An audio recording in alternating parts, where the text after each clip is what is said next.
Hello. I think I'm live. Fingers crossed, eh? Jammy's that's very insightful, isn't it? Recording the rest of it. The bits before we go live. Nobody wants to hear this. You're live. Yay! Wow. There is so much chat. Go on, I'll try and get back to it. Pandemonium was first. Congratulations. Let me zoom in a bit. I've lost my glasses. Need my glasses to find my glasses. Been watching subs numbers every day. Absolutely brilliant. Credit to your hard work. Thank you very much, Pandemonium. Slowed down this week, but it's comical. It's comical because the subs are going up. And then the views go up, don't they? And then the views go down. And then the views go up and then the views go down. I don't know how people can not watch after they've watched. It's obviously a YouTube thing, but it's been hysterical. Hello, Peter. Hello, Debbie. Who else have we got? Hello, Kim. And Renee's in the house. And Jammy. Oh, what happened to the gym? Did that get sacked off this week? Very wise. No good ever comes of going to the gym. Trust me. I sacked the gym off as well, Jammy. Hello, Carol. Only just made it. Was this because you were playing with ChatGPT? Because the speed they went through it tonight, I was like, whoa, slow down. That's most unusual. I usually have it on at 5 speed.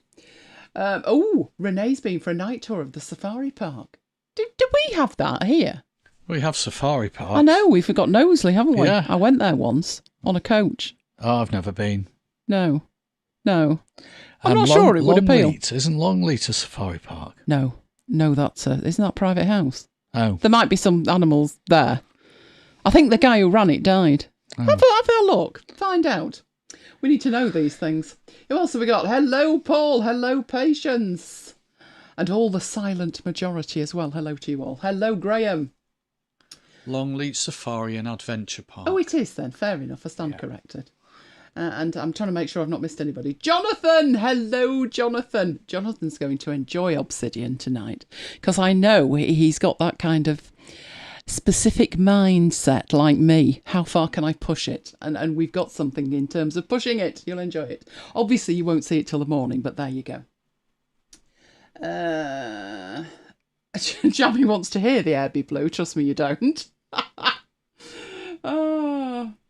The air is blue over Manchester. Oh, steady on, Peter. We don't talk about red and blue over Manchester because it causes riots. Don't do that. And with the cup final coming up, happy to say cup final, 3:00. Just saying. As it should be. How did I guess? Exactly, Carol. You come away just energised, don't you? With like, oh, it's so easy. And then 2 minutes later, it's like, oh dear. Mind you, I can't wait to see the new stuff. I was busy trying to copy the link by text sniping it, and I don't think it got it quite right. I think it was one character out. Oh, Graham says not that any of us would watch any other tutorials. Let's have a look. Yes. I know. No, I can't remember his name. Remember his name. Gary, isn't it? That's right. Yeah, he's been around years, hasn't he? Yeah. I remember seeing some of those ages ago. The Marquis of Bath and his wife at Longleat. I thought he died. Maybe but there again, Hassan as a replacement. Well, it could be because they just inherit the title, don't they? Because now Prince Edward isn't Prince Edward because he was the Duke of Wessex, wasn't he? And now he's the the Duke of Edinburgh. His son is no longer Viscount whatever he was. He's now his dad's title. It's all very confusing, isn't it? It's very confusing. We're weird over here with our royalty, but there you go. Right, okay then. Let's head off and get on. We've got loads to do. Interesting week at Matt Pike's headquarters. So, let's see if we can do... Oh, it's all working. Wonders will never cease. Right. Hey! So, I think this is what we're doing. This was the plan. I wouldn't like to say it's in that order, but this was the plan. So, I said I'd show you the PowerPoint update I was getting giddy over. It's a tiny thing, but it's exciting to me. Small things, as they say. Then there's the big Hindenburg Pro 2 update, which was due for release on Tuesday. Tuesday was a rare old busy day here because, with no warning whatsoever, Camtasia 2023 was released. As I pointed out to you, Mike, only 10 months after the last one. So just proves the point. Maintenance is well worth it, isn't it? Well worth it. Have I lost you already? No, I'm just replying awake in the chat. Then Mike is showing us a Premier League dashboard. We have a freebie, and then we are going on to Obsidian using data view to create an automated mock map of content. So that's the plan. 1080p, make sure you are receiving in 1080p. There is a cog in the lower right hand corner where you can make sure that you've got the option with the red flash on it. While you're down there, there's a like button, and we all like the like button, don't we? Don't we? So let's go back in time to last Saturday. I can't really remember what on earth we did during the day. I think I had a wee bit of a lie-in. Let's talk about that no longer, because it was quite a long lie-in. But Mike had at 9 o'clock. Love of his life was arriving, wasn't it? Tesco's. But Tesco actually rang him. This was in the news this week. Did you see it? No. Major story this week that it was a delivery driver for Tesco. It wasn't Wendy, but a delivery driver for Tesco. A pet peeve of theirs is when they ring a customer and ask if they can go early, and they discover that either the phone isn't answered or the number isn't real. And that annoys them. But I thought when people were saying to them, I've booked a time for a reason, that's quite legitimate. Anyway, they rang at 7:20 for delivery at 7:30, an hour and a half early. But you were quite pleased with that, weren't you? Because it meant it was all over and done with. So that was Saturday's excitement, and that was it. Sunday was way more exciting. Sometimes there are no words for how exciting it is. It was St George's Day for a start, so I don't know why they picked this day for the big nationwide test. A nationwide test of what, I hear you? Yes, 3 o'clock we were warned that there would be an emergency test, and you didn't sign up for this or anything. You couldn't get out of it. Actually, you can. There is a way that you can get out of it, but we thought, well, let's see how it goes. It became known as the Armageddon alarm, and it was booked for 3 o'clock on Sunday. As you can see here, we got the alarm a minute early, which was better than some who received either no notification at all or one that was 15 minutes late. But we wouldn't want anybody to miss out, so we recorded it. So now, bearing in mind that I am at least 20 to 30 seconds behind you, and I need to know if you're hearing it, so I'm going to have to wait for Mike to give me a thumbs up. But I didn't want you to miss it. If you're not in this country, you wouldn't have heard it, would you? But if you were in this country and you didn't get it, or you're not in this country, this was what it was. Are you ready?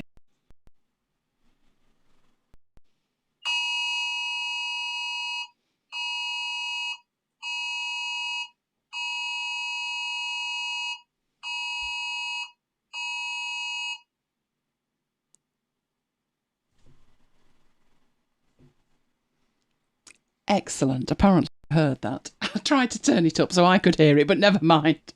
So that was it. And that was the message that we got with it. Now, that would have been where the fun ended, only it didn't, obviously. This was the Welsh message. So people in Wales, geographically, where your phone is, not where you're registered, where you actually are. So if we'd have been in Wales for the day, that's the message we would have got. There's a lot of vowels in there. But I have no idea. Don't ask me to read it to you. Nobody wants to hear me butcher the Welsh language. Now, despite it being only 50 miles from the Welsh border, I don't speak a word of Welsh, I'm afraid. Luckily, there were plenty of other people who did, who were quick to point out an error in the message. Now, bearing in mind, this message is like the Armageddon alert. How can you have an error in it? The offending word was Vogel at the end of the first paragraph. It doesn't exist in the Welsh language. You'd think they'd avoid that kind of error, wouldn't you? I, of course, did not leave it there. I went off it. So I put in the message in Welsh and I translated it to English. And as expected, it did a great job, Google Translate, but it agreed that Vogel isn't a Welsh word, hence no translation. I didn't give up, though. I decided to go the other way and take the English message and translate it into Welsh. And apparently it's Diagel, not Vogel. And forgive my pronunciation of that. Good job it wasn't a real emergency. That's all I'll say. Vogel is Dutch for bird, apparently, according to Renee. Well, at least it means something in Dutch. It means nothing in Welsh. It's not really a word in English, is it? It doesn't mean anything. Oh, well, now we know it's bird. Oh, Carol will like that. Vogel is German for bird as well. Now they did mention that there was a German word in there, but that would only make it worse because last week, before this test message, I think it was somebody in the Welsh Congress or something, maybe a town councillor or something, somebody in an official capacity in Wales, who obviously doesn't speak Welsh. That's a bit of an issue, I would have thought, in Wales. They received 2 letters from a constituent and replied to both of them in German, which is just downright rude. She said it was a joke. It didn't go down well. So to make a mistake then at the weekend with the important message is just like, really? So as I say, good job it wasn't a real emergency, but that wasn't the end of the saga. But first there was the not insignificant matter of an FA Cup semi-final to contend with. Oh, big day. Big day. We haven't played Brighton in the Cup, have we, since we won? Don't think we in have. 83. Oh, it's 40 years ago. I, of course, was a mere child. I really was. I was at school, honestly.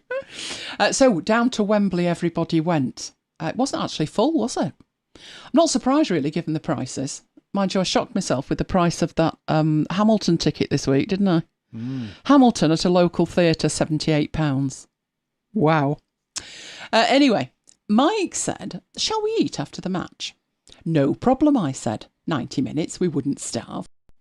9 minutes turned into 120 as we entered extra time. Then, still nothing to separate them. It was the drama of a penalty shootout. At this stage, Mike did actually offer to go down and cook on the basis that we couldn't win a penalty shootout if it was rigged. We actually won the penalty shootout. And only 3.5 hours after deciding to wait for dinner, we did manage to eat. Yes, there were jokes about having a full English breakfast. But it was a good day because that meant... Actually, was it a good day? I mean, yes, it's good to get to the final, isn't it? But then you find that you're playing Manchester City, who are pretty good. Yeah, but never mind. It's not until June. Things could turn round by June. So, Monday came along. The week started well. Not.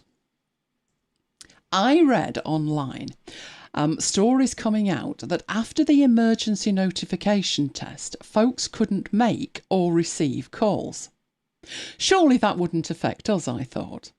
Better test it to make sure, though, because honestly, I wouldn't know if my phone was working or not. I checked, and the last call I made was to Mike's mother to wish her a happy birthday, last July. Incoming calls, I would have no idea. It's muted in all the ways possible. So we tested it.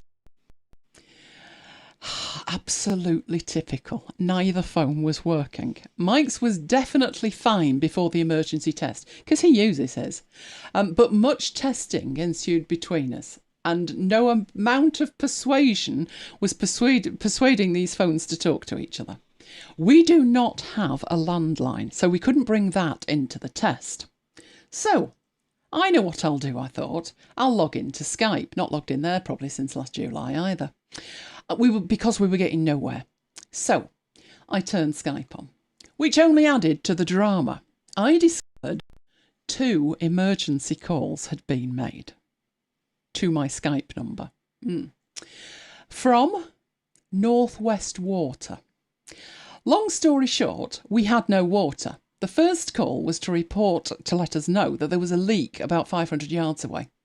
The second call, 4.5 hours later, they were contemplating sending an engineer. Lovely.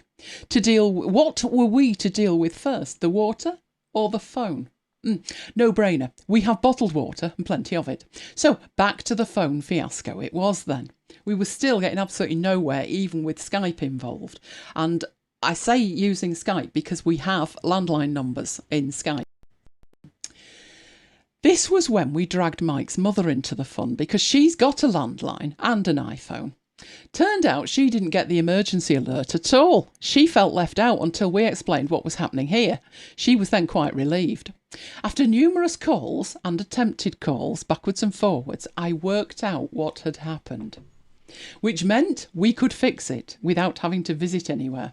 So some magic button pushing combinations later, we were back online. Mike's mum insisted on ringing us both one more time though, just to be sure that everything was really okay. Which was when I assured her it was, and I would now be moving on to deal with North West Water and our lack of a water supply. She was horrified at what we were dealing with. But as you all know, that's just an average week at MacBite's headquarters, isn't it? By the end of the day, the pressure was back to normal, wasn't it? Instead of a trickle. But like I say, bottled water, this is the answer to it. I don't know if Lola would drink bottled water. She likes filthy water, does Lola. You could just let her out into the garden, though, really, couldn't you? True. You know, she looks at it if it's too clean, as though you expect me to drink that. So Monday was a bit of a write-off, which meant Tuesday was really the start of my week. And I was booked solid, because it was the Hindenburg Pro 2 launch party. I had my ticket. There was only 100 golden tickets, like Willy Wonka, isn't it? There was 100 golden tickets and I had one. Mike, of course, had a webinar booked. So I sat there through this thing, and I'll tell you more about it later. Yeah, but remember that, launch party. Just saying, launch party. While I was doing that, I was sidetracked by the arrival of Camtasia 2023. I have a running list of issues with it. And every year the new version comes out and I check against my list. And every year I'm a disappointed woman. They have added some fabulous stuff. Have they fixed all my woes? No. But I'm sure we'll get there at some point. So Tuesday night, instead of doing what I should have been doing, I was playing with new software. We took us on to Wednesday. Really, this could have been North West Water back, couldn't it? Yeah, you know that corner across the road? Regulars will know that corner has been dug up more times than we can count. And yes, they did it again. This time, as you can see, it's that wide and the legs on those things are sticking out that far that the robots couldn't get past. So the robots were kind of stuck on it. One of the robots hit one of the legs. So, a grand week it was. But close inspection, and the sign informs us it's for fibre broadband, up the new telegraph pole. We're just waiting for the telegraph pole to fall down at the first sign of a breeze. I prefer cables to be where ours are, buried in the front garden. Less chance of anything calamitous happening to them, and yes, I'm touching wood as I say that. But we did have internet, didn't we, from B at the time, and it came in with the phone line. So obviously there is another telegraph pole at the other end of the street, and it was attached to our house.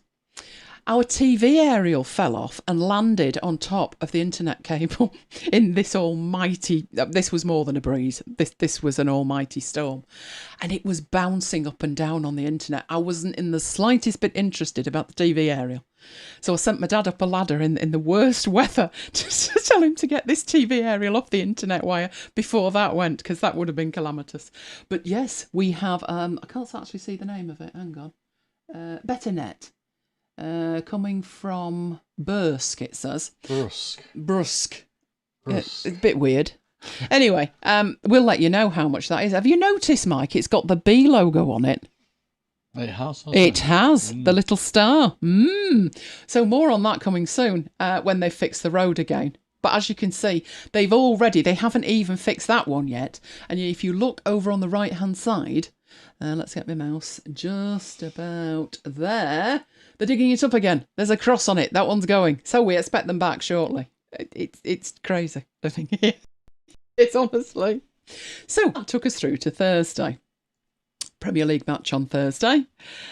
Spoiler, don't mention the match. Mike was delirious. They were 2-0 up, weren't they? Before the break. What could possibly go wrong? And wasn't even playing, was he? Maguire? No. Maguire liked scoring for the opposition. He wasn't even playing and they managed to claw it back to 2-2. So, a draw snatched from the jaws of victory there, I'm afraid. Which takes us on to Friday. Quiet day Friday. Yes, I had lots of sessions to attend, but other than that, it was a quiet day. Which got me thinking. It's always dangerous, you see, when it's a quiet day. It seems everyone is getting giddy about the coronation. Needless to say, we're not. We're always swimming against the tide. Which was when I had an idea, because a party seems like a grand idea. What to do? Have you all got your pens ready? You need your diaries ready. Special announcement, you won't want to miss this. Right, Monday the 8th of May, which is a couple of days after the coronation, but it's a national holiday in the UK because of the coronation. So I don't care if he wants to get coronated every week, works for me. So Monday the 8th at 7 p.m, we have something special. Yeah, we needed a party. And I'm not celebrating the coronation, I'm celebrating the fact that there is a Marooned at MacBite's headquarters, the coronation special. Who's going to be with us? The coronation will feature for all of 2 seconds, and then it'll be pure MacBite's Marooned magic. All happening on MacBites FM. If you've never been before, it's MacBites FM. And Peter needs to remember that there's audio as well as text. But I'm sure you've remembered that by now, Peter. Oh, excitement. Right, let me move this up here so I can move the rest, so I can see that. So, have we got people coming? Kim's pleased. Yay. Oh, and it's Carol's wedding anniversary today. Happy wedding anniversary, Carol. 44 years. Wow. Wow. You're 13 years ahead of us. Right. So let's get going. And she's chosen to spend it with us. Yes, of course she has. Well, I'm sure Mr. Carroll's enjoying it just as much. Right. PowerPoint for Mac update. This was the one that I mentioned last week, which is actually a really tiny update. It's not a huge. But it was a big thing for me because I've been waiting for it for so long. So I need to come out of PowerPoint. So out we come. So I can open up a new file. I think I had a file ready and show you the update. There is still a reason to go with the old way. So let's head off into PowerPoint where I have a demo file. Right. So this is something they promised 10 months ago. They have been fairly decent in letting you know long ahead of time when this stuff's coming out. If only it would open the files as fast. Oh, here we go. Right. So what I've got here is this was just made by going to File, New from Template, and I have a template that is the After Hours template. That's a bit of a drama. Some of that needs to be Windows, but it's there. That's it. So you can see I have slides like Tesco, Asda, Sainsbury's and Morrison's, depending on which one we've used, and so forth. So there's quite a lot of slides in there to start with. Right, but sometimes you have a slide like this and you've got an image on it, and it's usually on a black background, because if that image is 1 pixel out, we'll all know about it. So if that was on a white background and 1 pixel out, so if we put it 1 pixel out and then change the layout to be a white background, this is what happens when you see it. So let's press play. See the white stripe on the right hand side. So you've got to be incredibly specific, precise with your placement, or cheat and have a black background. So without moving that image, if I go into the layout and I change the layout to a black slide, and you can see I've got a whole range of slides here, but that's the black one. No, not the blue one, the black one. No, I don't want to do anything like that. Just do as you're told. What are you doing? Right, we want that with a plain black background. Freeze. It's going triply slow at the moment. You can see the black line, but when you are presenting that, you won't see the black line. It will just look like it's part of the background. This is why it's important that things are in the right place. So you can see it in the right place when you move it, because you get 2 red lines. If I can get that in just the right place. So each corner, you can see red lines hanging off it. You have 2 vertical lines, 2 horizontal lines, and that indicates that that is perfectly in the right place. And you are perfectly entitled to go about your business and do that with it. Right, here's where you get a bit of a problem. So if I want to put something on there like studio time, And then I think, yeah, need that a bit bigger. So I'll make that a bit bigger. And then it's not in the right place. So I make a stab at it and think, right, and now look what's happening as I'm moving this. So I move over the text. It means that if I click once, it goes in to edit the text. But I actually want to move the text. But I've got to get it at just the right place. If I do that, I move it backward. And that is annoying. You can do it by clicking in here once and then hovering on the edge, but it's just annoying. The faster you try and work, the more chance there is that you will inadvertently click the background and move it. So this is the new feature. Drum roll, please. In the selection pane, you have always had the ability in here. So there's my recording studio image. You've always had the ability to toggle it off. But the problem with toggling it off, at least I won't move it now, but I can't precisely place the text either because I can't see the image. We now have the ability next to it, look at that, to lock it. I mean, to me, that is such a tiny thing, but it makes a massive difference. So now this is locked. If you look at the handles now, I've got like double-headed arrows on. And you are now not moving that anywhere. You can, of course, go into here and move this around unless you want to lock it. So once you've got that in the place that you want it, if you are going to continue putting things on here, you may want to lock that one as well. And then that one won't move either. So tiny, such a tiny, tiny thing. The way that they actually wanted you to work with this on a Mac is very different though. So let me show you the old way, because there's still occasions that would be a better bet. So let's imagine that I am putting in the football scores. So this is Saturday, isn't it? There's Saturday. Let's put a football score in Saturday. So here's Saturday. If I already have a slide, so I have this black slide, but I might want to put something else on there. And let's say it's an FA Cup one. So instead of changing this layout, I need to add a new slide, which is the new slide option. But if you click the option next to it, instead of just adding in a new slide, and in this case, because the Sunday one is black, this one would be black too. Blank black it would be. But I don't want that one because I know it's the FA Cup. And you can see the Obsidian stuff at the bottom and you can see the football stuff here. So I know it's an FA Cup one. Insert a new slide and it's automatically got the correct master on it. So let's insert that. Right.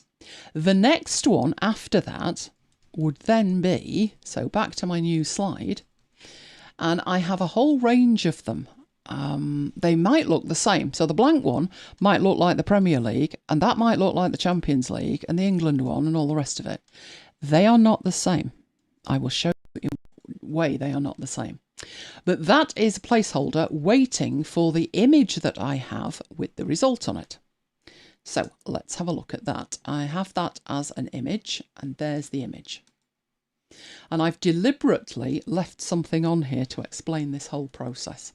But all I need to do with that image is drag it onto my slide. For reasons best known to themselves, they always bring it in too small. So I then have to make that much bigger. So actually this is going to cover the entire slide. So you might wonder why I bothered on the slide here to do that with it, where I've got the image at the top, the line at the top. There is a reason for that. Right, this is the other way of doing it. If you want to put a background image on a slide and you don't want it to move, there was another alternative. So how I'm going to do that is I'm going to cut this image so it's on my clipboard. And then on this slide, where we have the format of it, you can see it's saying format background. And do you want a solid fill, a gradient fill? What do you want? You can change this. Now I want to point out that at the moment, there is here, within that rectangle, I know it might be very difficult to see, there's a white box. The background is not white, but within that rectangle, there is a white box. Maybe we could zoom up to it and we would have a look. Bring that down. There is the white box. So the white box is now here. What is the white box doing there? Well, all will be revealed. So I've got the image that I want on this slide. Come on, let's fit. I've got the image that I want on this slide on the clipboard, but I want to put it on this slide in a way that it doesn't move. So over here where you have fill, you can see a picture or texture fill. It gives you a hideous texture fill. I can't see anybody wanting to use that, but it does show you that the dark line at the top and that white box are on the background. Now, I have the option to change that pattern for what is on my clipboard. I've got two options. I can insert an image, or I could choose to use the clipboard.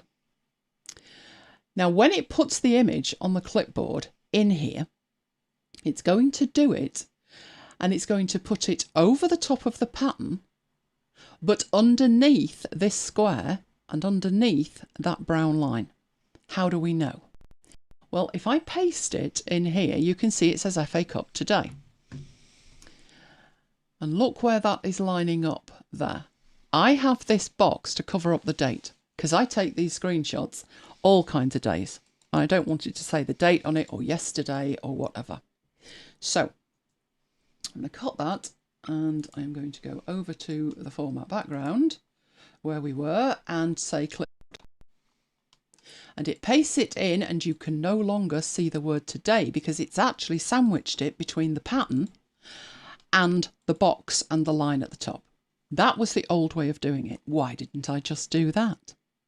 Well, I did initially, and then one day I needed to make a change for some reason. And I couldn't get this image out from its background. Once it was there, that was it. So as I'm drawing on this, it doesn't move because it's part of the background of the slide, but nor could I get to it to make a change. So what I would have to have done was get a new image and then clipboard it and do it a second time.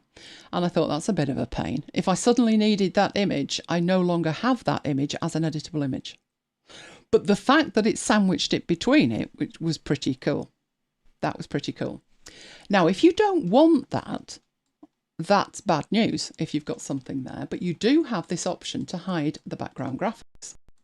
If you toggle that off, you can see that today comes back. So you've taken what was on the master slide, but you've hidden it. So you can actually toggle that on and off. So there's two ways to work with, in this case, a background where you're not going to make a selection and move something. But I don't find that as flexible. I would much rather paste the image on, and now I edit the date out of it at the point I take the image. But I guess this might have uses for you. I find it too inflexible, but that is the second way to do it. So really simple when it comes to working with it. I personally think it's something that should have been there since forever. All you need to do is make sure that you've got the item selected, and when you go into your selection pane, you have your lock option and your view option. So you can actually hide these if you want to and lock them. So now we've got parity in that regard with PowerPoint for Windows at long last. You know, it was so important to me because I'm working so fast. You know, I think I worked it out and I was making 16,000 slides a year. I haven't got time to hang about. Then there was the time I needed to recreate 130 slides in 20 minutes. I've not got time. I have not got time for vagaries of it moving things when I don't want them moved. It was so important to me. I seriously contemplated using PowerPoint for Windows. Came to my senses, don't worry, but it was on my mind. I was contemplating it. So do we have any questions about that? Patricia is very impressed. Oh, likes that. Yes. It makes more of a difference than you would imagine. Like Canva does now, she says. Canva's really good. Canva is really, really good. I mean, you can make presentations, just do the whole lot in Canva. The reason that I don't, and there's another one as well. What's that other one? Slide something. Let's have a look. Rocket. No, Google Slides. Slidey. Not called Slide, obviously. Oh, Pitch. Pitch was incredible. The reason that I don't use it is if you look at these slides of mine, there's huge images on them. And I just think it would be ludicrous to be trying to upload them. I even thought of Google Slides, but no, I need something local, and I need something where I can make a template. I need something where I can put in automatic things. So here, let's take this Wednesday one. Right, that's what it looks like. Then obviously I need to put a date in. So next Wednesday is the 3rd of May. And that's what I do. If I've put anything after it, if I've got any content for it, then I change this, which is my tracking system. So we've talked about this, it was a long time ago, but we've talked about how it works. So I have this in here, but in the shape formats, I've set it up so my colours in here, when they finish loading, are specific to what I do. So I have a black colour, I have red to mean it's not started, I have gold to mean it is, I have green to mean it's finished. The blue, the pink and the other one, I had various things for what that meant. But the benefit is I can tell if something needs finishing off, like that one, or if something isn't started. Or I could go to this one and I could change the colour. So into shape formats. Don't know why this is taking forever to load this time. And I would change that to green. Are we going to do that? There we go. A second benefit of this, yeah, not pink, green. Oh, you want to stay red, do you? Oh, now you're green. Fair enough. Right, second benefit of this is, as I'm going through my presentation, I get to a point like this where that's finished. So I click on it and I delete it. So let's imagine that I finished Wednesday as well. I delete it. But it's now 5 to 9. YouTube's acting up, and I don't know if I've got anything that needs to be finished off. So if we just look at one of these, you can't see anything. It's a dot. It's a shape, isn't it? But I need to know if there's anything that needs finishing. So in the search at the top, I will type in and press enter, and it will tell me that there are 12 of them, and this is number 3. And you can see here that that is selected. What's that all about? Well, each of these actually has some text in them that actually says status tracker. So if I go in there, have you selected it? Right. I think I've got the transparency of the text set to 0. So if we go into the text options, transparency, but every one of those shapes says status tracker in it. So if I do a search for that and I get anything other than 0, I know I've not finished it. So that's just something that I've put together.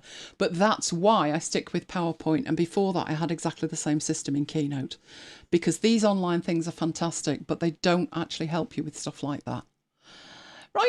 If we got no questions. We have got questions now. Oh, now we've got questions. Now we've got questions.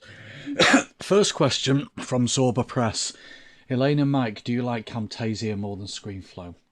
Well, I'll go first. Yes, I like Camtasia more than ScreenFlow. Yes, so do I. We switched from ScreenFlow in the summer of 2018.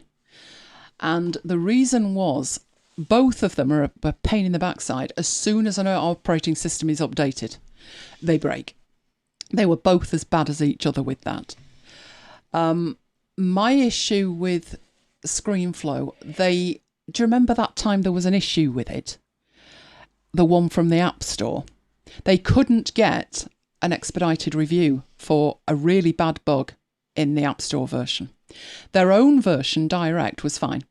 But the App Store version, they fixed it, obviously, and they can push that out when they need. But the App Store version had this bug in it for 7 weeks, and it meant you couldn't export video. So Mike had the App Store version. I had the direct version. He had to give me all his videos so I could export them for him. So I thought that was pretty bad form, although it wasn't their fault. That was Apple. So I did a complete comparison between features, and there was probably about 3 or 4 features in Camtasia that just made the job a lot faster. So we switched. I still buy Camtasia because ScreenFlow, because there are things that ScreenFlow does Camtasia doesn't. So if you have a need to record multiple screens, don't use Camtasia. You'd need more than one version or another app. But ScreenFlow can record any number of screens you throw at it. I don't have the need to do that, so I primarily use Camtasia. What else have we got?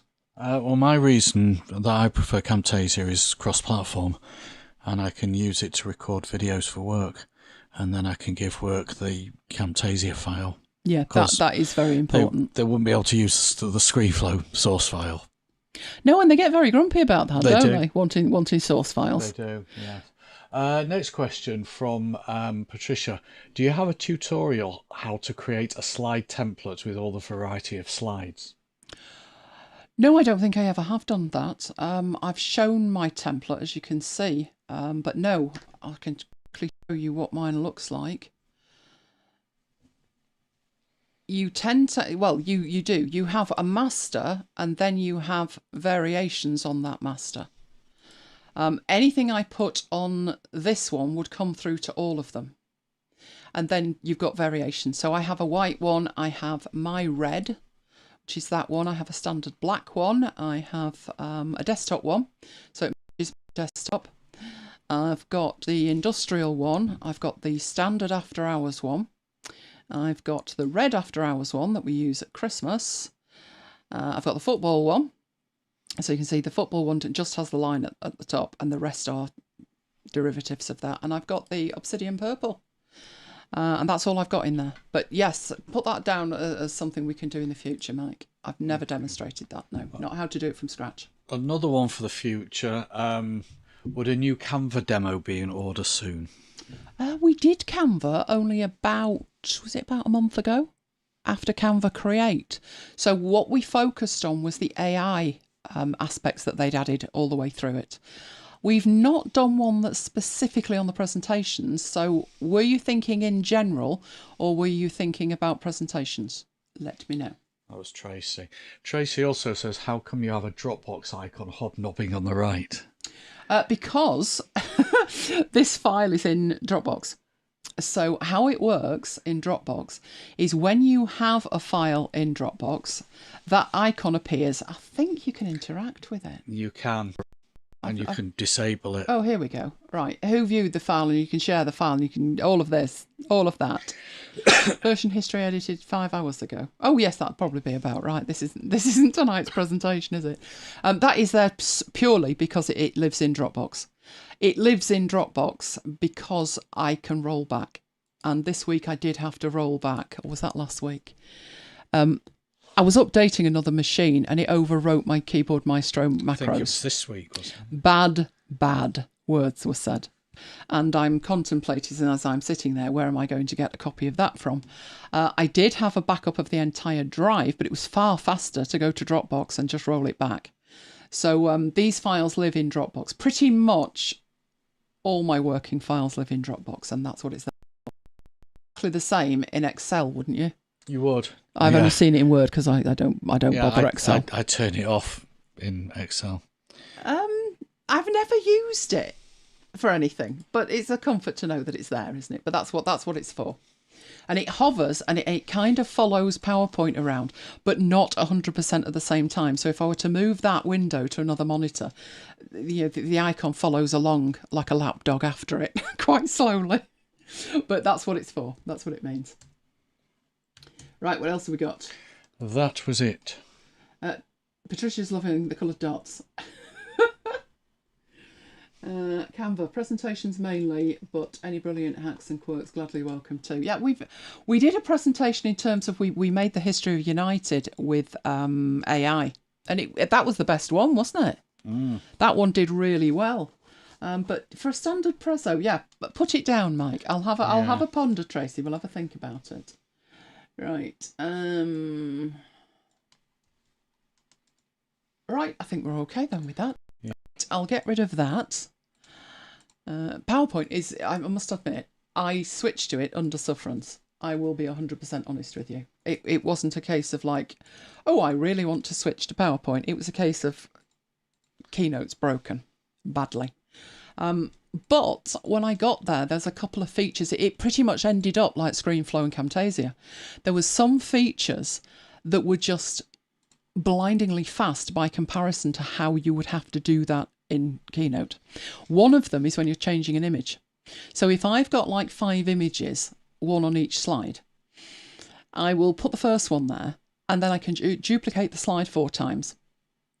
I can paste the image on top, just sling it on the slide, cut it, and then replace the image. So all of the border and the size and everything stays the same, but I swap the images, and it's just so fast.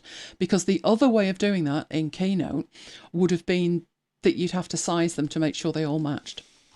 So yes, I do love PowerPoint. It quite surprised me.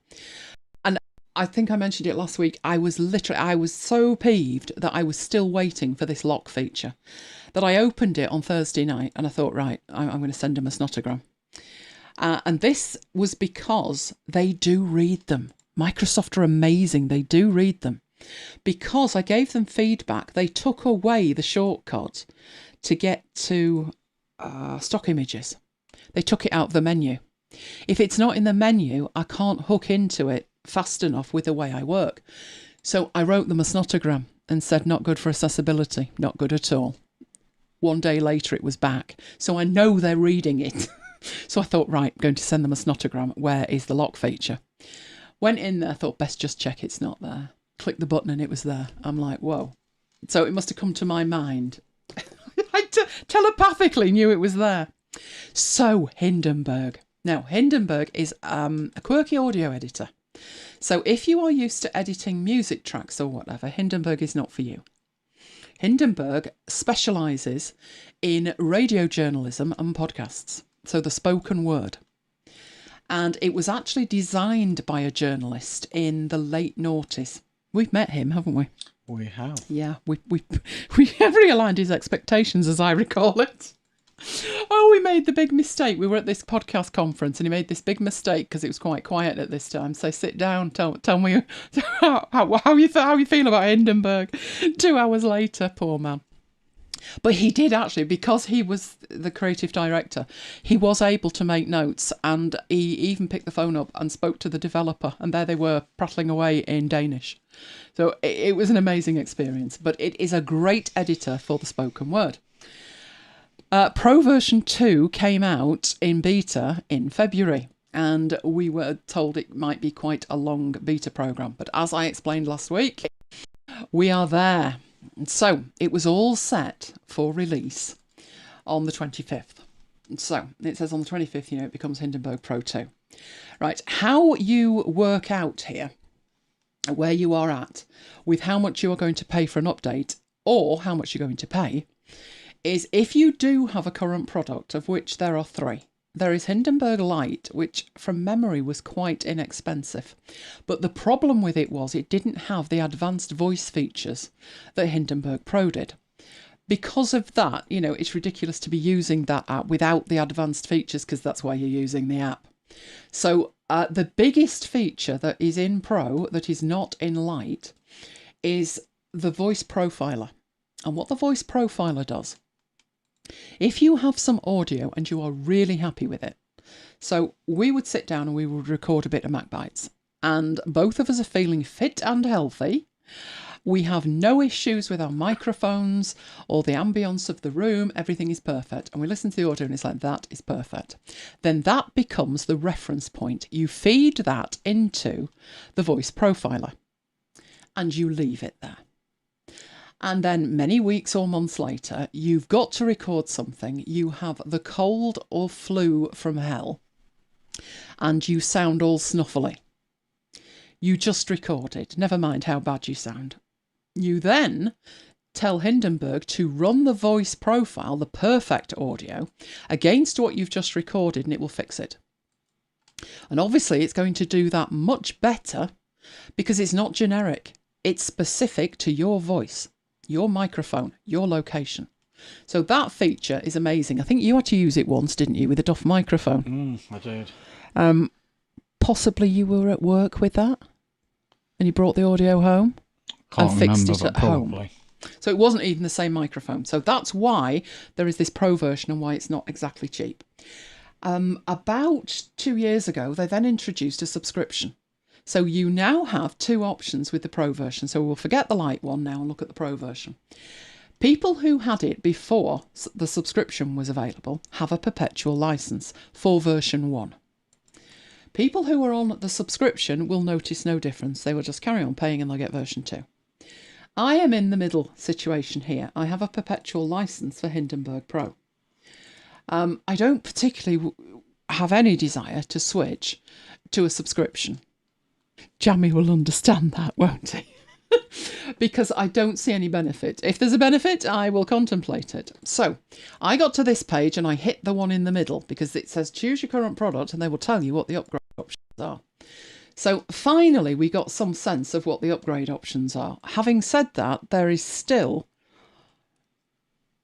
some ambiguity, let's say that. Right. If you, again, forget the standard. You could use that. Right. So what we're looking at is Hindi Pro. If you just want to replace what you've got, your version 1 perpetual license with a version 2 perpetual license, it's $299. I said to Mike, that's alarming because they're giving you a discount of 25%, but I only paid $250 for the original. So actually I would be paying more to upgrade than I paid for the original.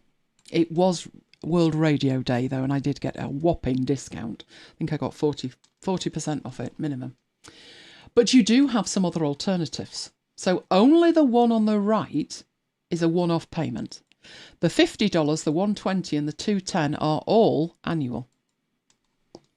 So you could have the equivalent of a perpetual license, and instead of paying $300 today, you would pay $50 per year. So the standard on the left and the perpetual on the right are identical. If you look at the ticks in the boxes and all the rest of it, the feature set is identical. Right, the two different prices that you have in the middle are including transcription hours. So this new version has the ability for you to transcribe audio, and I will show you that. You can get 20 hours per month of transcription audio for $120 a year, or 50 hours per month for $220 a year. You can also buy additional transcription hours if you need them. So if Mike and I wanted to use transcription, but it was literally twice a year, you could go for the standard or the perpetual and just buy the hours you need as you go. But you need to know that all the transcription hours only last for 30 days. So if you've got 50 hours and you've only used one, it's still going to die a death at the end of the month. They are not rolloverable. They're likening it to minutes on a mobile phone contract, that you get a certain number of minutes included per month, but they don't roll over. Now, we do have companies in the UK where the minutes do roll over. Ours don't, because we are on unlimited minutes. So there's no point rolling over unlimited minutes. But I have seen companies that do. But that's the way it's working with this. So if you don't want any transcription, you can make a decision between paying $50 a year or $300 for perpetual. It doesn't take a genius to work out the maths on that. If I go for the perpetual, I will not reach break even with the subscription for 6 years. So what did we do, Mike? We had a look when Hindenburg was actually released. I paid $250 in 2018. So I have had 2 extra months. So mine would have been, it worked out $50 a year and 2 free months. So we were working out it's going to take 6 years on that to break even. But Hindenburg came out in 2011. So it's 12 years since the first version. So I'm tending towards the perpetual myself, on the basis I can't guarantee that that subscription will stay at $50. Whereas once I've paid my $300, that's it. But I thought I'd take you through that because it can actually be quite confusing what on earth you're paying for and what you're getting for it. Jamie says, I may have missed it, but how much are the transcription hours to pay for as and when? You can get 10 hours for $7.50. And they go up from there. So I think the cheapest it works out at is 50 cents an hour if you buy 50. But hold on to that thought. I'm going to talk more about that. Richard says, there are could issues. you not just play back and use a speech-to-text app? Yes, if what you want is just a transcription. But they're kind of underselling this feature of transcription, because what the transcript it generates enables you to do is actually edit it by editing the text. So if you think about audio editing, you're usually squinting at the screen and trying to select just the bit. This will let you edit by selecting the text and just pressing delete. And that's your edit. So we've tried it. It's very impressive. It's just not the way that I edit. So on a personal level, it's not the way that I edit. I will also explain why it would be exorbitantly expensive for us. But let me show you the thing. So Tuesday came around and they said, come to the party. I went to the party. I was there, credit card in hand. Oh, flipping like a goldfish on the desk it was. They got 20 minutes into it, telling us all about some extra features, last minute additions. So I'm getting even more giddy. When they kind of apologetically slipped in that they wouldn't actually be releasing it on the release day. And I'm like, pardon? Did I just hear you right? The app is ready. What you're looking at now is the very, very latest beta. This is the final gold release. But they are having issues with the payment processing to try and get things automated.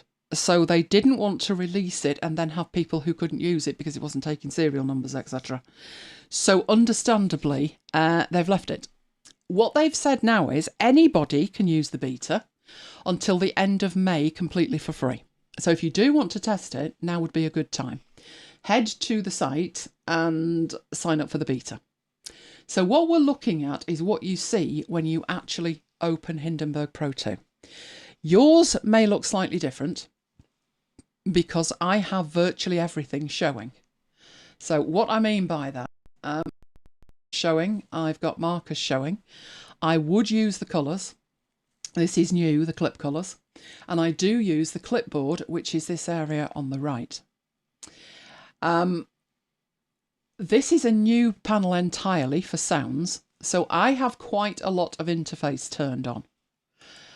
But I'm going to take you through it all. So that's what it looks like if you just say File New. But, of course, I'm editing MacBytes, and it doesn't look like that because it's a lot more complicated than that. So I've got an old episode of MacBytes here as a demonstration. So let me get that opened up in this. Are you thinking about it? Jolly good. Right, coming through. What was the last show? This is 164. Was that the last show? I think so, yeah. Could be. Right, so the difference when I'm working is I have a lot more tracks. So we have a branding track which has on it the titles and credits. Then we've got overlays and special effects. So we do have some stuff here. I don't know what I was talking about here. You were saying something and I was saying, oh, we've got an ooh. So this bit here is on the sound effects track. And elsewhere, there will be other bits on the sound effect track like this. So I do put those on a separate track. Now you might wonder why when you could squeeze that in there. You could, but basically you're talking up to it and sometimes you're talking over it on the way in. So it's on a track of its own. Then there's all my stuff on my track and all my stuff on his track. And then Siri has a track of his own, Lady Siri has a track, and sometimes we have extra bits in, which I've just called interviews, and that sits at the bottom. So we have 8 tracks per show. That's just the way that I would edit that together. And this is where it becomes naughty with the transcription. But we'll look at that when we're looking at the transcription. So why is this better for me? Well, as you can see, all of the clips that are in here, so we have one huge file that's brought in for me and another huge file that's brought in for Mike, and then it's edited, as you can see.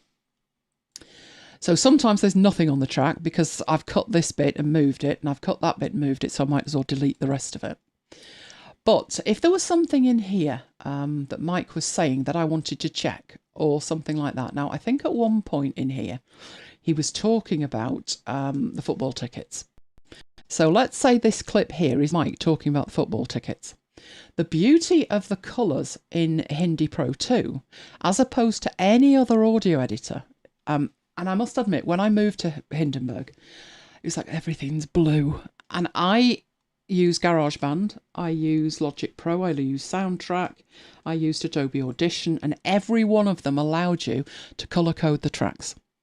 So I think I think Siri was pink and Lady Siri was green. I had this whole colour scheme and I instantly knew whether it was me, it was Mike, Siri or Lady Siri. But you couldn't do that in Hindenburg 1. So I got used to it. Now we've got the ability to bring colours into it, but you're not bringing them in on a track basis. If you want everything on a track to be a certain colour, you can do that. But you can also be way more granular. So if I wanted that bit with Mike, if I wanted to check something, I can just turn that red and then say to Mike, just listen to this bit, is that right? And you can go through any of these bits. So this looks like the Siri sketch at the end. So that would be a kind of pinky colour if I wanted that, just so I know which bit's which. But I think it's a great idea that it's that granular. I'm not sure to what degree I would bother colour coding anything unless it was a query like that. So I think I would use the colours in terms of like, I need to check that, or I need to put this in, I need to do something.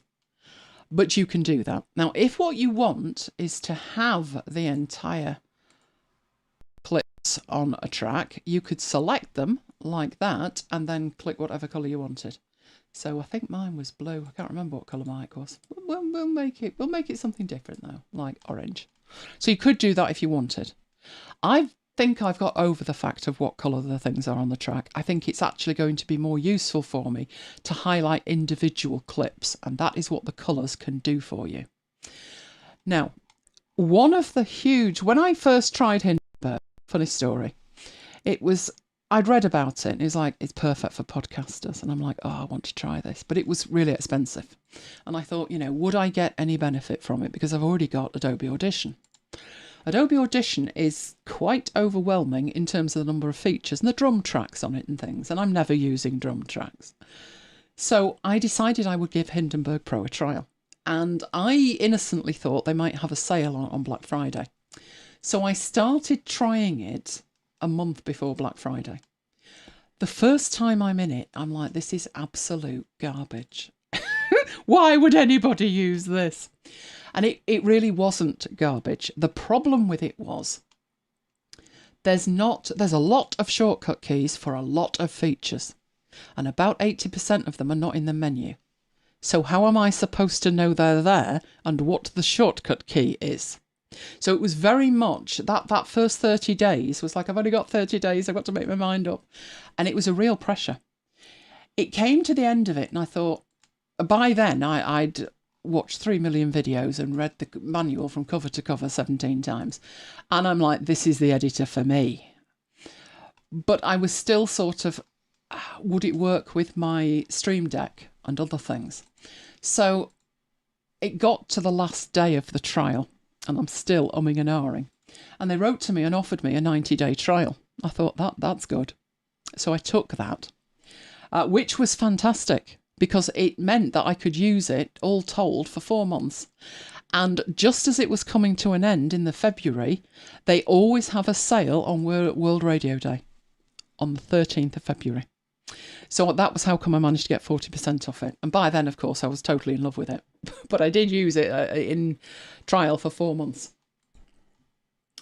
Right. So the biggest thing, as far as I was concerned, is this area over here, which is known as the clipboard. I must admit, I still refer to it as the bin. It's a holding area that you put clips in. Now, most audio editors don't have that.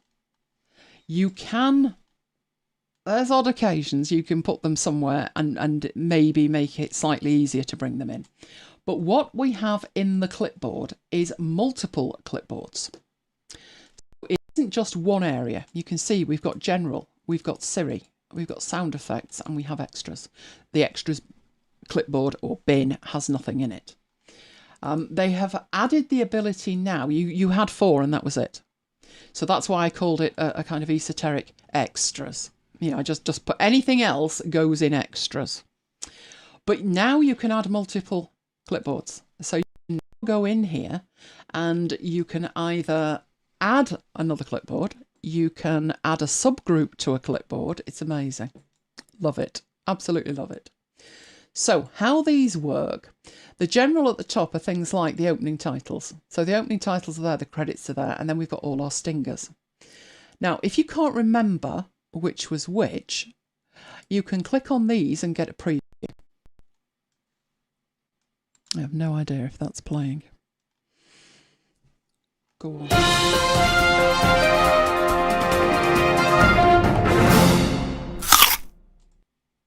Which is incredibly useful with the sound effects.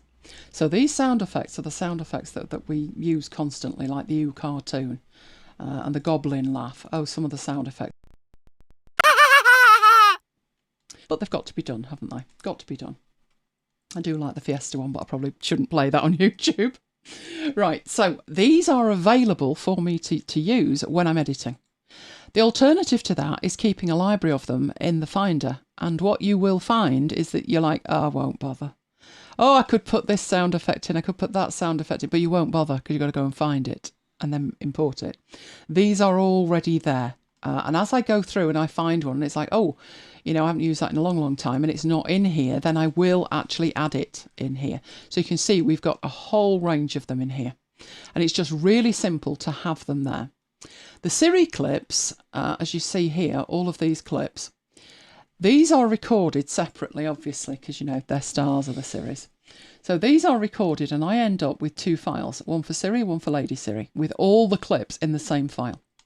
I dump it on the timeline and I slice and dice them into individual bits, and they are then just thrown in that clipboard. The order that you see them in there is the order that they were actually used. So you can see it starts off with the stage manager, and then as we get there, there's the follow me, and then there's the actual full sketch at the end. This is such a time saver. If I know what Siri's saying earlier in the week, all of that work's done. And I can come in here, I can put the things on the timeline, I can cut and slice and dice them. And at the final edit, you know, the thing that's slowing us down is then Mike and I, we haven't done our bit. Once we've done our bit, I just put those on the timeline and then drag and drop in the Siri bits as and when I want them. The huge benefit of this now that wasn't in previous versions is there's a lot of sound effects and a lot of Siri stuff. Maybe I'm working with things in the extras section. There is now a search at the top. So if I'm searching for the dun dun dun, I can just type it in, find it and drag and drop it. So if I needed to get this on the timeline, I can just drag and drop it and get it in there. And you can see it's automatically adding itself and adjusting the volume as required. Right, but that presupposes that what I want is in there, and it may well not be. That is where this sounds option at the bottom comes in. So let's say I'm saying something about barking dogs, and I need a clip of a barking dog. I mean, I've got a laughing goblin, but I don't have a barking dog. I can go into here and search, and you might think, well, what you're searching, because it's blank, you're actually searching online. So if I put dog in, you can see it comes back with animals, dog, mixed breed barking, ambience with crickets in the distance, dog barking next door, dog barking walking past. There's all kinds of different ones. So this one's a dog eating. Urban city, a wild dog, foxes, angry barking, aggressive barking, all the different kinds of barking. Unbelievable. So this is a cartoon. So with that one,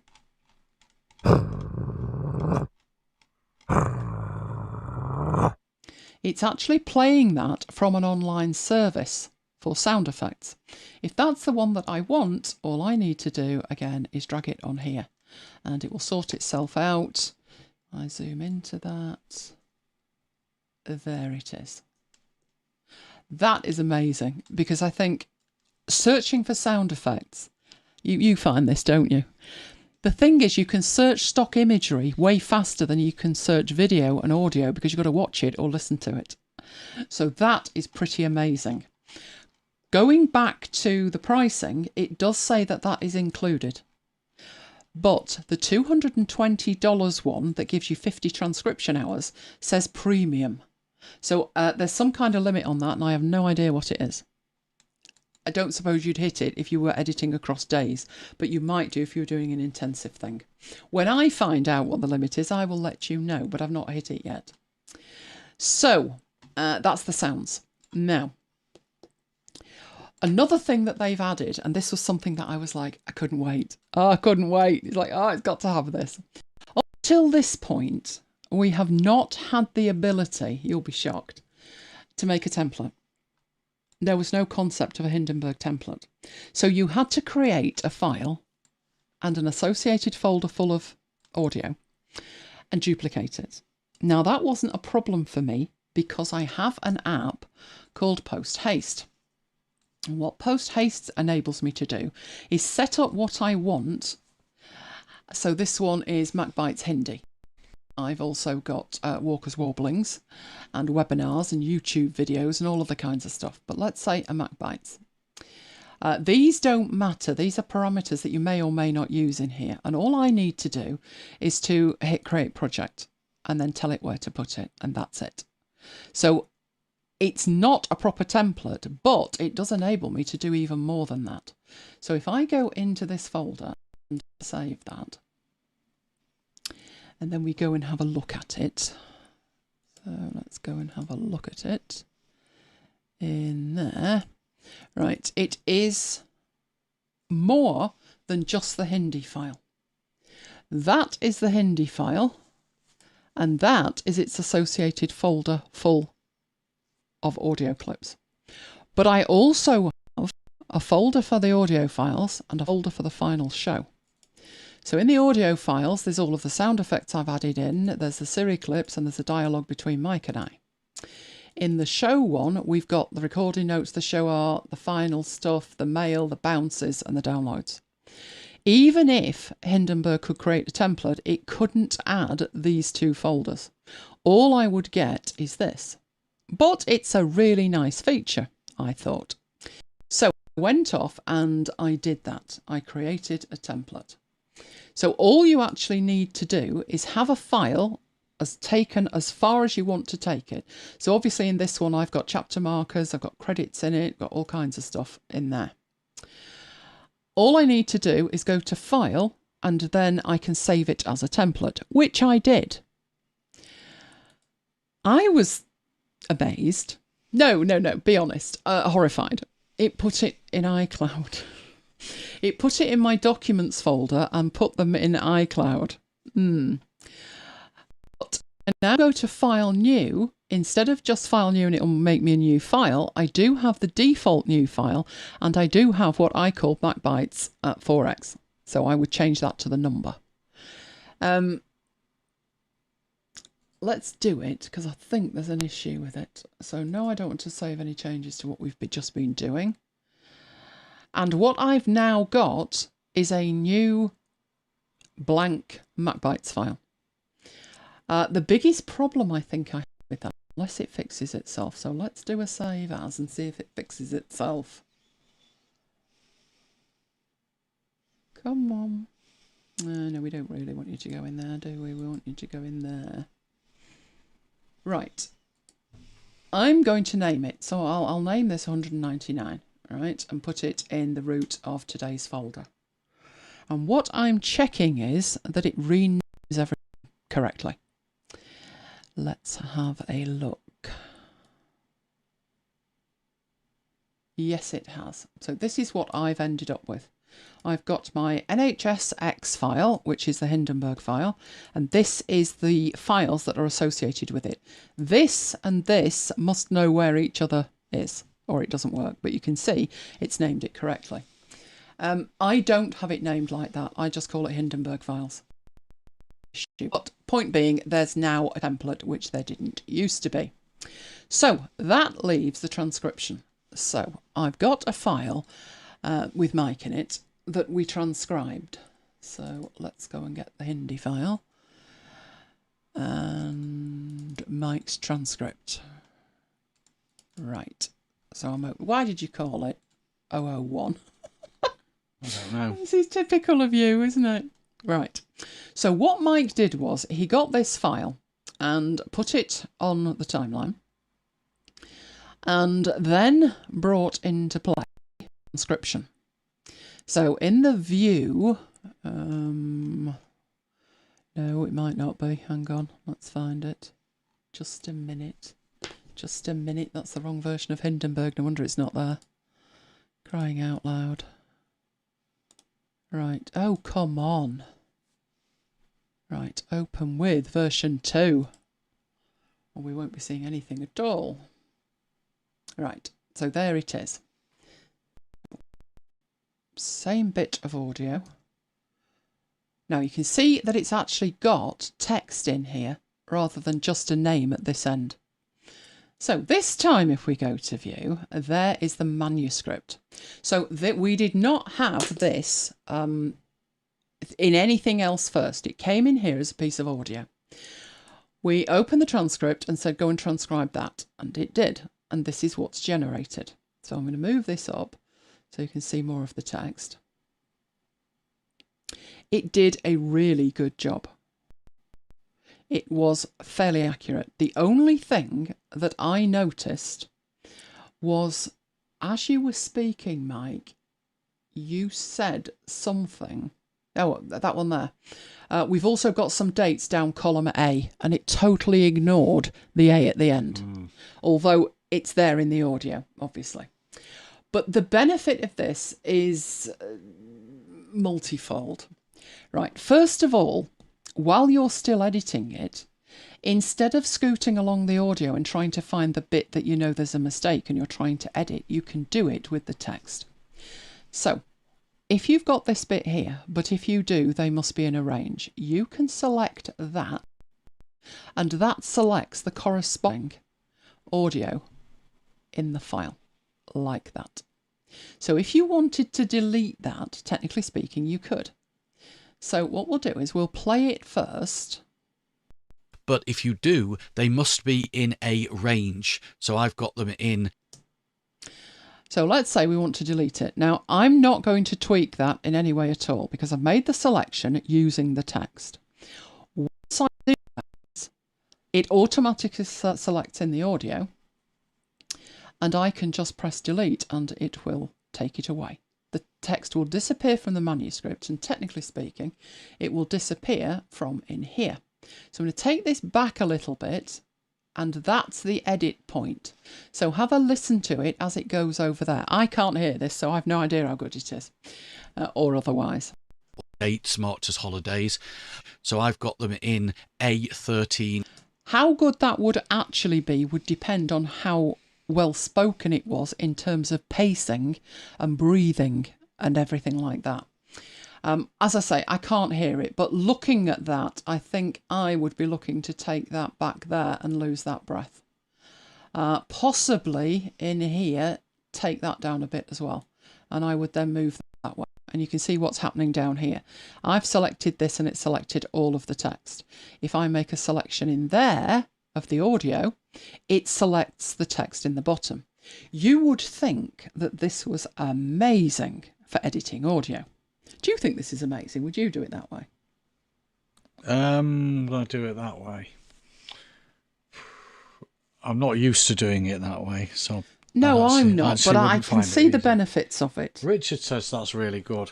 Richard likes it. It's very clever. It is very clever. And depending on, I think what would happen is over time, if it's you, if you're the talent, if you're the ones doing the talking and you're the ones doing the editing, then I think you would learn over time how to speak and how to pace it. So your edit would be easier.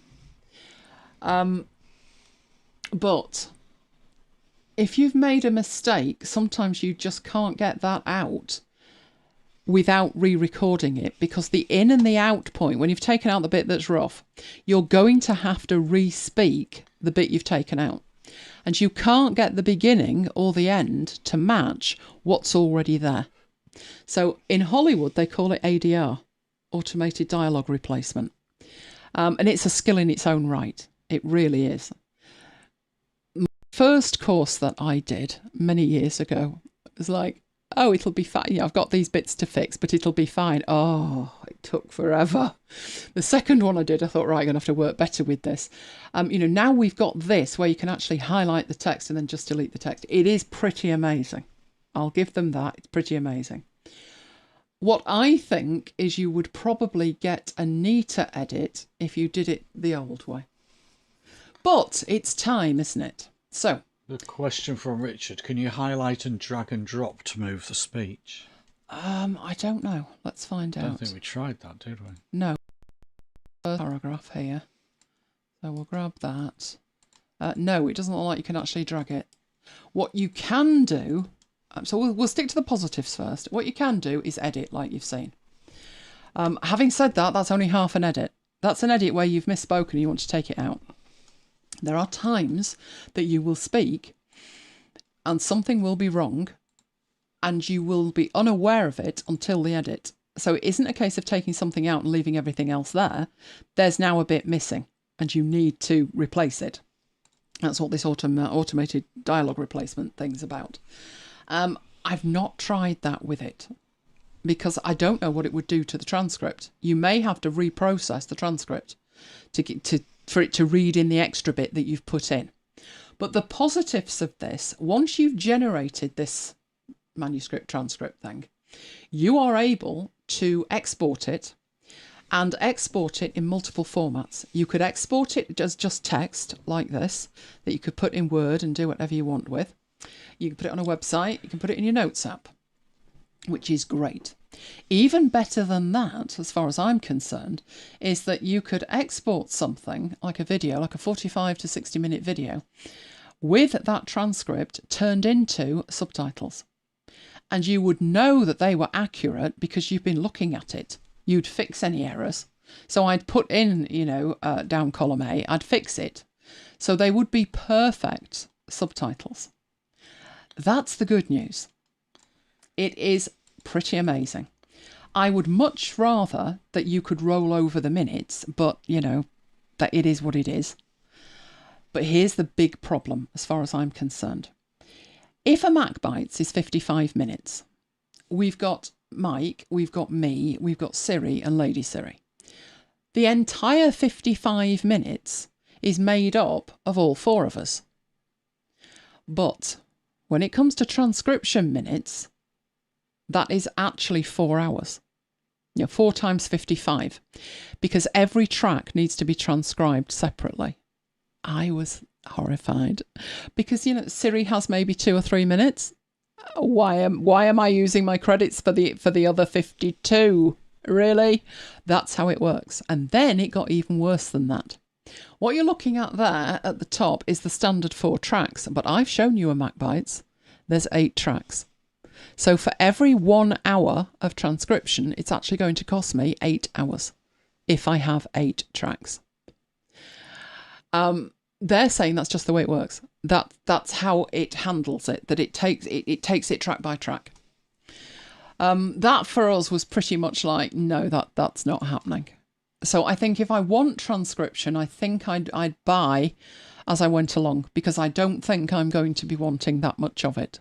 And if I did, it wouldn't be for something like Mac Bites. It would probably be something that there's only me speaking and then I'm only using 1 hour for 1 hour. But a 1 hour Mac Bites would actually cost us 8 transcription hours. Unless I change the tracks in Mac Bites. But I've been editing that way for the last, where are we now? 16 years. And it just works. So I don't want to make my own life more difficult, because then you're offsetting the benefits of the transcription because you're making the audio more difficult to edit. Now I've got to try and squeeze everything onto a single track, and then the pacing's off. So I don't think I'll be using it, not because it's not totally amazing. It is incredible, but not for the majority of the audio that I work with, because I don't want 8 transcription hours for every 1 hour of content. And that is the biggest downside to it as far as I'm concerned. I have heard people who do like a 2-handed podcast and they've got 2 tracks and they're pretty peeved. I thought, come and look at my edit and be really peeved. So it is a fantastic feature if what you're doing is like an audiobook or something. That's amazing. And we've tried the subtitles. They're absolutely perfect. But downside as far as we're concerned, there is one option, which is instead of using it in the edit, what we could do is wait until we have the final show, open up Hindenburg Pro, put the final show on 1 track, and then kick the transcription in. That's one option. I don't think it would be as good as 1 speaker, because you would have somewhere between 2 to 4 speakers as far as we're concerned. It's going to expect one person from one track. I haven't tried that yet. Might be something that we should try over the weekend, Mike. Well, we've still got these free transcription minutes. The free transcription minutes are free while it's in beta. It's after that you need to contemplate paying for it. So we've done the majority of the testing. We've not tested that last thing. And I only discovered that, I mean, it never occurred to me that 55 minutes of audio wouldn't be 55 transcription minutes. But now I know that from this week, then I will go and I will test that and I will let you know. So do we have any questions on that? We do. Richard's got another question. Could you copy and paste? Will it duplicate the speech? If so, you could move it that way. Let's have a look. I don't think it does at the moment. This is very, very basic at the moment. Let's put that there. And let's get down to the bottom of there. Can I paste in? Well, it says I can paste. It looks like I can. Yes. Heaven knows what that's done up here. It should have duplicated it. Yes, it has. So yes, you can. You can do that. It would be amazing. I think if you spent enough time with it, it would be amazing. In terms of having, like, you could have a library of stuff that you say, a bit like we have the library of the sound effects and the Siri clips. You could have a library of things that you say, like column A, and you could just punch them in. I don't know where we're going in relation to AI generating voices. As I heard it this week, I've heard 2 cases this week, which are quite terrifying, where somebody has received a phone call and the phone call is from like a child or a parent saying that they've had an accident and they're in desperate need of help. One was actually worse than that, because then a guy came on the phone and said that he had this woman's daughter. And the woman could hear her own daughter in the background crying and screaming and asking for help. And the thing was, it wasn't genuine. It was an AI automated voice. So anybody that can get a sample of your voice, and you know, Mike, you, me, not tricky, hours and hours of it to go at on YouTube, they could synthesize your voice and make you say anything.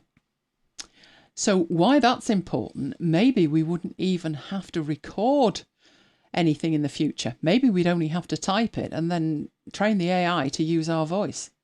So I really, we're only at the very beginning of this kind of editing, really at the beginning.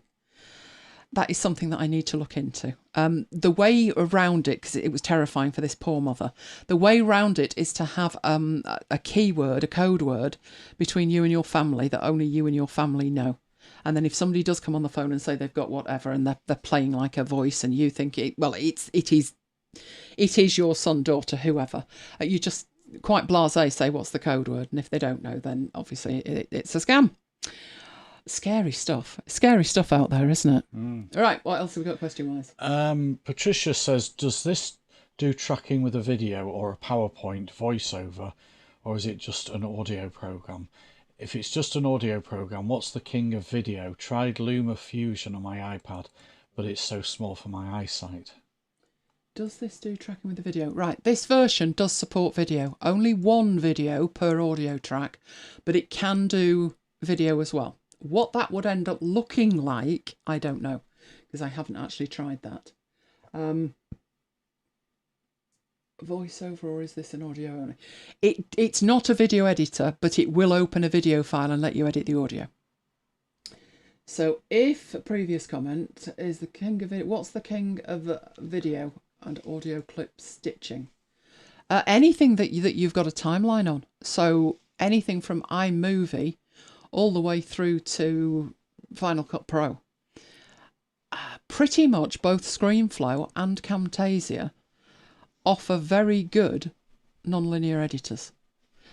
I would say that I find both of them better than Final Cut Pro, because Final Cut Pro constantly needed to reprocess before it could play. It would drive me mad.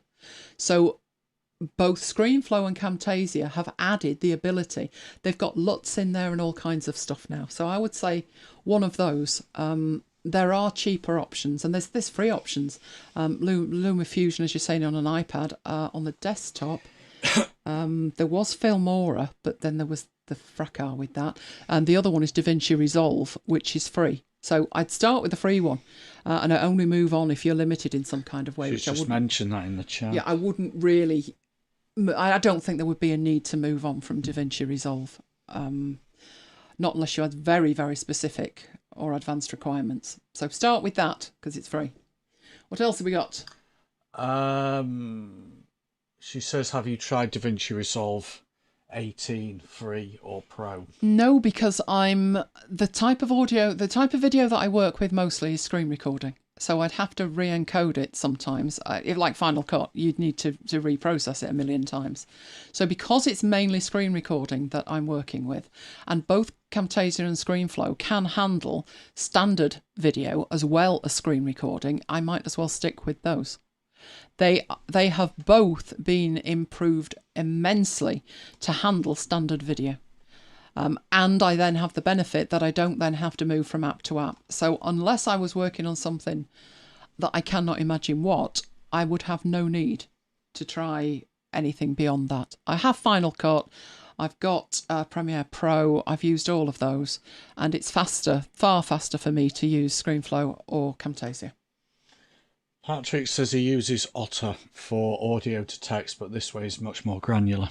Otter's fantastic if what you want is a transcript of it, and you could take that. I mean, I've got that. It's pretty decent, but it's not hooked up to the video or the audio. You can press play and it will highlight it as it goes, but this is specifically for editing the audio with it. So if that is what you want to do, maybe, I might warm up to this for a single-handed course.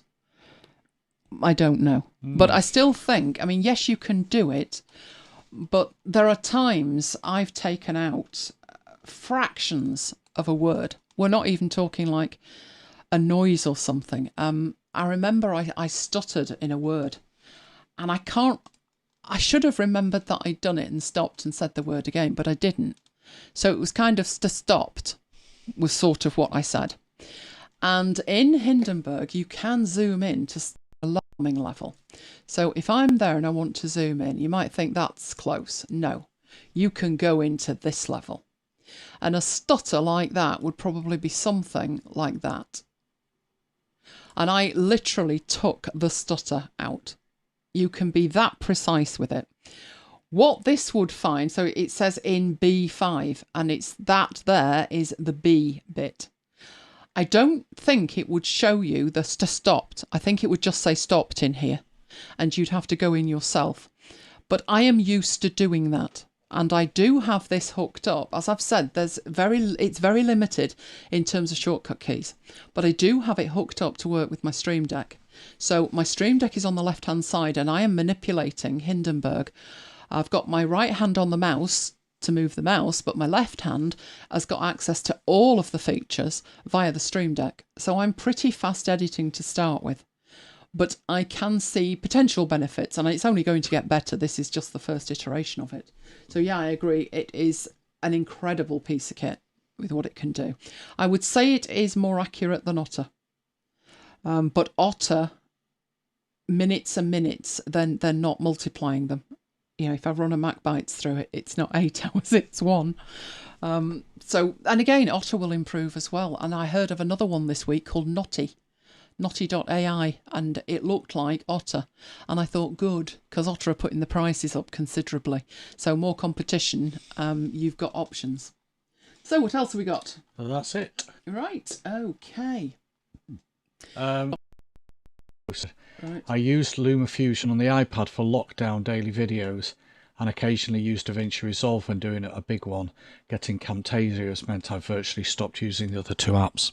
Yeah, that's the thing. Sometimes you can have too many features that, yes, you might need them for a specific job, but on a daily basis, I remember I had Final Cut Pro.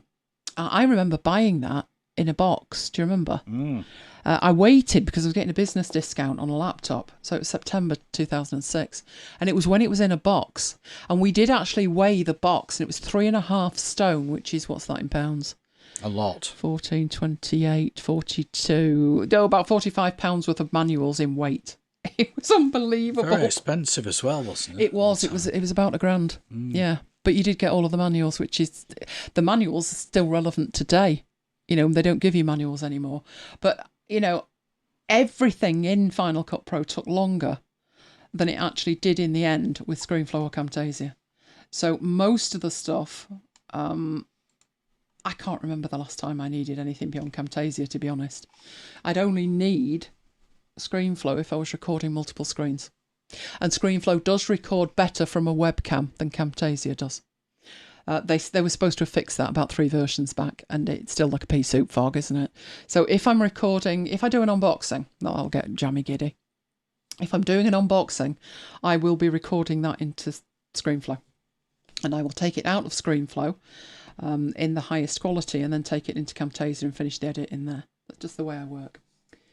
Right. Okay. Let's come out of there then. Talking of Camtasia, as we were. Right, I'm not saving that. Away we go. And Camtasia 2023. So, not surprising it was due in April. I think it was due in April last year. I think it was last year that they slipped. They like to get Camtasia out in April and Snagit out in September. So there's like a 6 months between them. So it came out on Tuesday, and there is an entire range of new features. In keeping with the weirdness of Hindi, come to the launch party. Whoa, we're not launching. Yes, there's the tweet. It's here. Camtasia 2023 helps anyone create incredible video. Notice the little message at the bottom. As I was reading it, it disappeared. I'm like, what?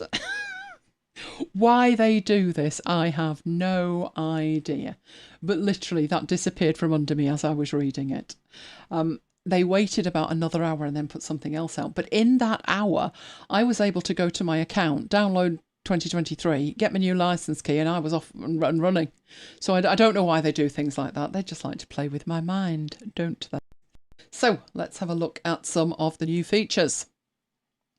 Right, I am using Camtasia right now, but I'm not using 2023. What I am doing is, what am I using? 2021 to record it, which means as I go in here, you can see I now have all of these. So there's my Camtasias. I've got 2020, 2021, 22 and 23. I leave them there for one reason, and that is something I've just mentioned, which is you can only record one screen with Camtasia. But if you have multiple versions of Camtasia, they're all happy to run at the same time. So I could record 4 screens if I wanted, recording each one with a different version of Camtasia. Right. I will open 2023. Oh, come on.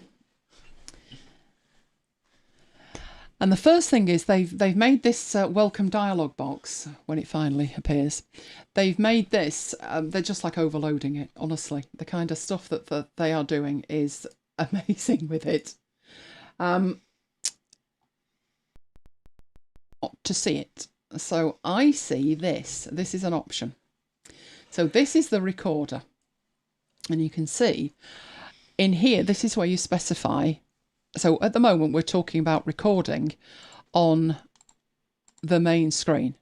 And we are talking about recording one screen. If you go into here, you can see you've got the built-in Retina, my left screen and my right screen. You can choose a region if you want. If you have mobile devices attached, via a cable in particular, they will show up as well.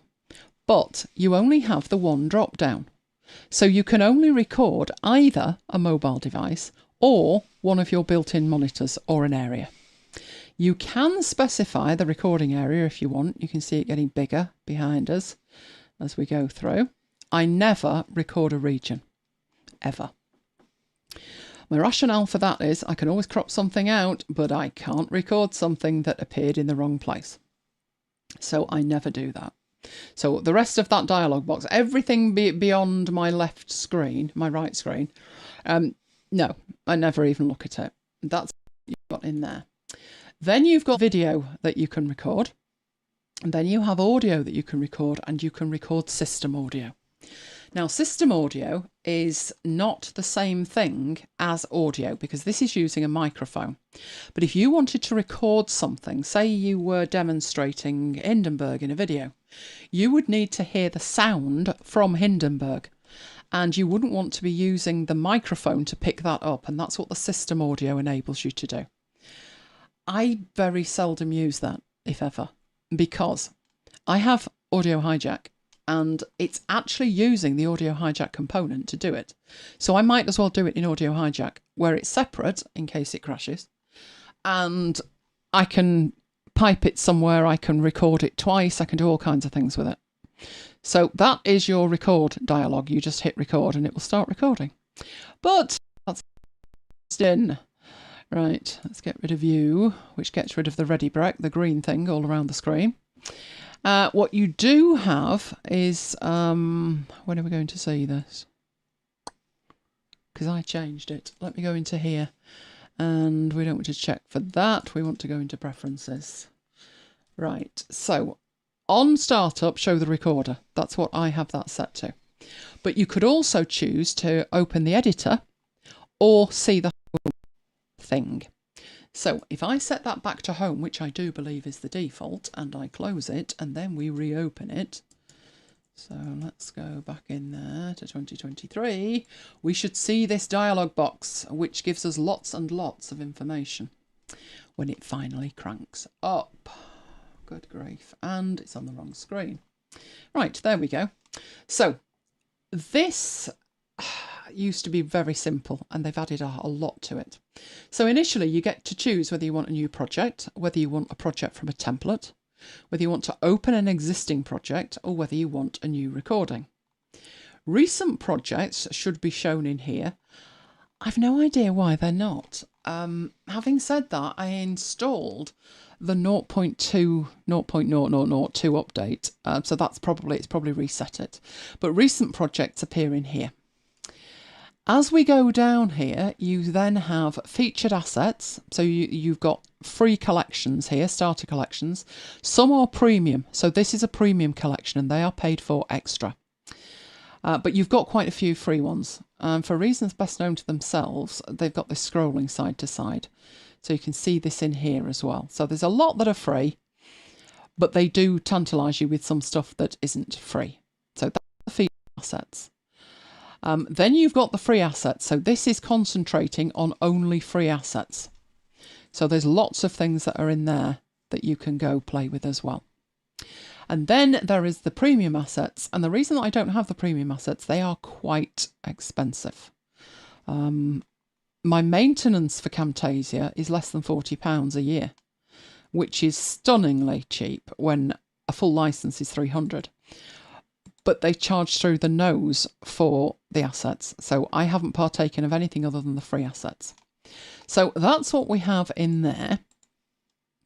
You do have access to your templates from here. Your templates are read in. So these came from the last version, 2022, and they were all read in. So that's the home option. Then you've got the learn option.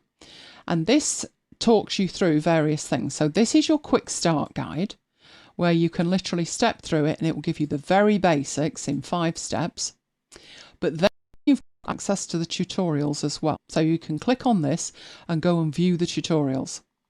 There are webinars that they run about once a week.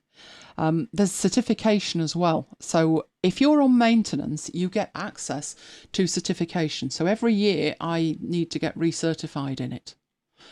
And then they do challenges that you can sign up to. So you'll get an email every day for 5 days.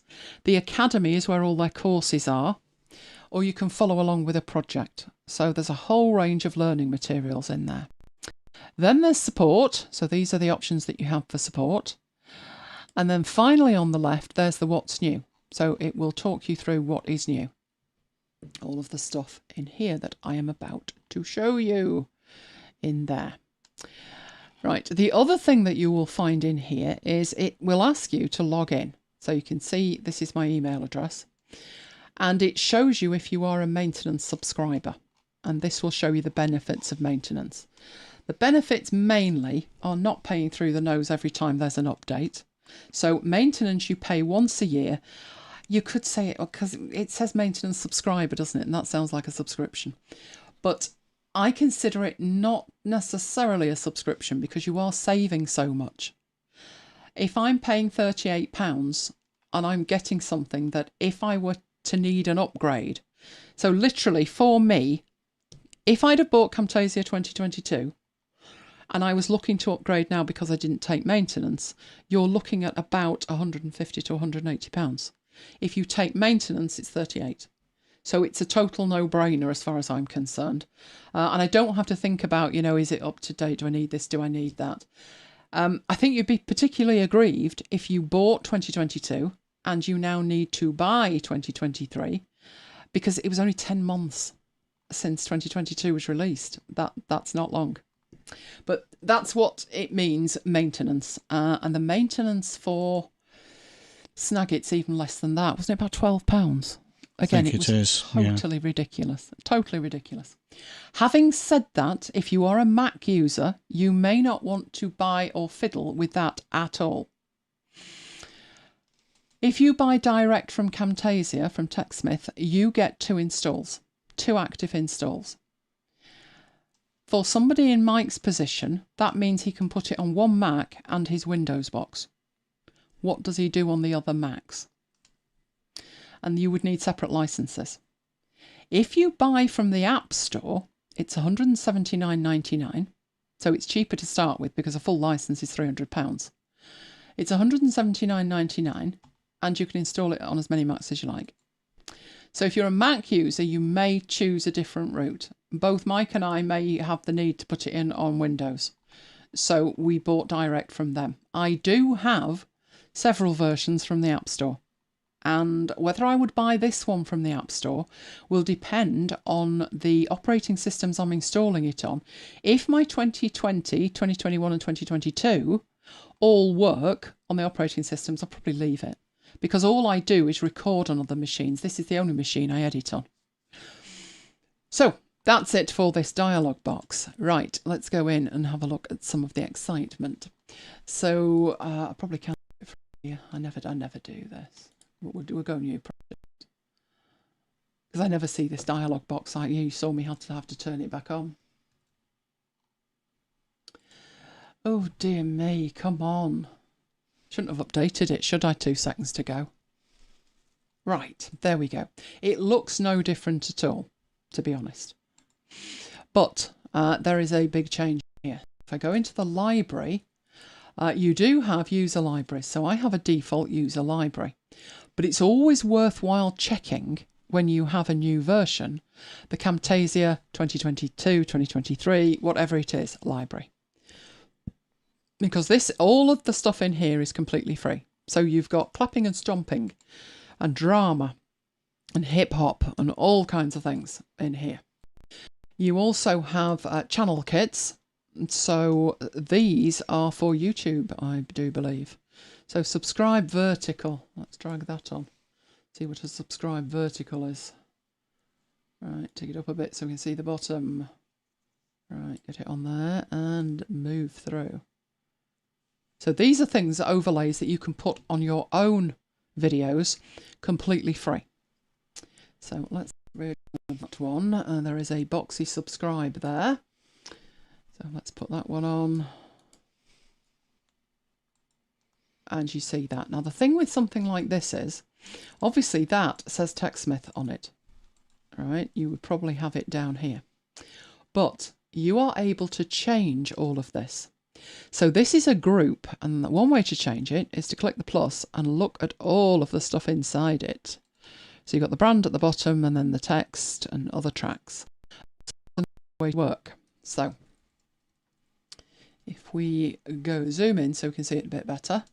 Right, with it selected, if you look up here, you have the boxy subscribe properties. You could change the theme on it and you can change the brand.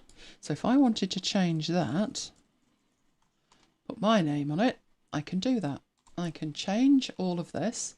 So whatever that is, I want to change that. And that's the brown brand background. So let's change that as well. And here's the body background. So if I wanted that, a different colour, I could do that without going in and having to select the individual elements and start tinkering with them. So do always check the library. Some of the stuff that's in there is pretty amazing. Some of these I used, there were countdowns. So it will actually count down and you get to change the speed and stuff like that. So I've used those before today. Now, there are now some new things in here. So as well as things that you may have seen before, there are new things in here. So we've got cursor clicks. You can actually see a big click if you want to see that. All kinds of things. I'm going to show you this when we look at the cursor though. So those things are in there. Other things like dynamic backgrounds and hand-drawn stuff. So we'll come back and look at those. But basically check the library out. They have put a lot of effort into the cursor. They're very proud of this. I was on a call with them a while back. Do you remember that call, Mike? And when I came off, you said, "Oh my God, there it is, it'll be ringing." Well. I was like, "Well, you could do this, and you could do this, and you could do this." And ScreenFlow did that, and then I used to do this. And they were like, "Okay, thank you." Because we started off with, "Are you a power user?" And they were very much, there, dear. You're a woman. There, dear. Everyday sex isn't much. And by the end of it, it was like, oh. But they did. They listened. I mentioned that you could change the cursor. So what I've got here is a file, don't disappear, that I've called mouse. So I'm going to bring this on and show you. And instead of trying to get this keyed up properly, get it lined up on the canvas, forget that. Just hit these two things on the side here, the resets, and it puts it bang in the middle. So what I've got on here is a fairly short 25 seconds, but let's watch it. Not here, but let's watch it and watch the mouse. And at this stage, that's really tiny, isn't it? That is quite tiny. Although I did record that at the right res, it's 1920 by 1080. Because I'm broadcasting at 1920 by 1080, it's quite small. So you have the option in here on the mouse track that you can scale the mouse so people can see it. So you don't have to record it like this, which was your only option a couple of years back. And that to me was a real pain. I don't want to record it in a format that some people will not like. They don't like the mouse pointer that big. I don't like watching the mouse pointer that big. But if I could do it in post, I could create two different versions of it. And now I can do it in post. That's exactly what I would do. So having upped that to 500 odd %, if you now watch it, it's very clear where the mouse is. So I'm moving it up and down. I think I click at some point as well, which we can't actually see there, but you see the mouse pointer moving up and down. Right, so that's showing you that you can change the mouse pointer in terms of size. You can also change it in terms of opacity, and I think we do need that a bit bigger, don't we? But you can change that. So if you want the mouse to disappear, if you've got an edit and your mouse pointer's on the left and when it springs back it's on the right, just take the opacity down to nothing and then bring it back up and no one will notice. Right, but you can also change the cursor. And so in here, you've got recorded cursors. So what it's saying is, use the recorded cursor. Got Mac system cursors, so you could choose that. And in there, you could totally change it. So your mouse pointer will still move in exactly the same way, so going backwards, but it's not the recorded mouse pointer. We can change that to anything you like. I mean, I know it's just too good, isn't it? But it gets even better than that. You those cursors. So if I was doing a video for one of the Affinity apps and it had the mouse pointer for the Mac, but I'd made it full screen, I could actually change it to the Windows pointer and it would look like it was on Windows. You've even got the spinning thingy of death. I don't know what that's called on Windows anymore. But these are all Windows options. Donut of Doom. The Donut of Doom, that's it, isn't it? Not the spinning beach ball. Right, in there you also have, and these have been provided free of charge in this You have neon curve options. So you can really change these to something that you would like them to be. And anything that you could do with the others, you can do with this. So these are the neon collection. There's a particularly good one in here for Mike, which is that one, which is the, that's not a donut of doom, is it? It's a cornet of ice cream. Oh, I think it's totally bizarre, but you know, when I would use that other than a gimmick, but there you go. You also have a hand-drawn collection. So these just look a little bit more rustic, I would say. Hand-drawn. Why are you not changing? Come on. All right, now let's go and get that one there. There we go. So just not quite as formal. So if you are making a certain type of video, that might work well. That might work well. And then you could actually make your own as well. Right, so that's it for replacing the cursor. But the other thing that you can do, let's get this back. So we'll get this back to its proper cursor, which was the one that was recorded, which was that one. Right. One of the best things they've done, because when you're making videos, you want to try and make, I mean, number one thing to avoid, I had this in a session today and I was twitchy. Don't draw around something with the mouse. It's annoying. So if I was saying to you, these are the mouse options over here on the right, who's seen somebody do this? Drives me insane. Is it really too much trouble to do that and say that area there? And people will say to me, yes, because I can't remember the shortcut keys. Well, you're not doing your job very well then, are you? So today I had somebody pointing at something on the screen and whizzing around it like that. Does that annoy you? Obviously not as much as me. No, because I've done it myself. No, you need to learn how to do it properly. I mean, if you think it's difficult doing a video like that, imagine doing it live. Everything in here, I can do it in post, but I'm live. So I have to be able to highlight stuff live. It's not that difficult, but people do that kind of thing.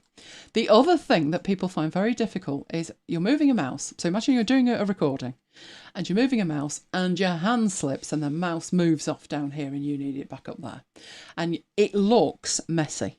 It really looks messy. So this recording that I've done, I deliberately moved that mouse all over the place. Look at it. Don't do that.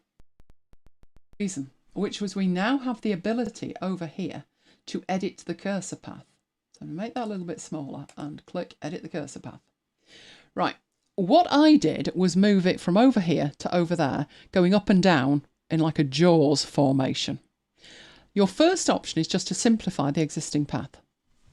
You can, in here, create a completely new path, but let's simplify the existing one and continue. So what we've got there, you can actually visualize the movement and you can edit it.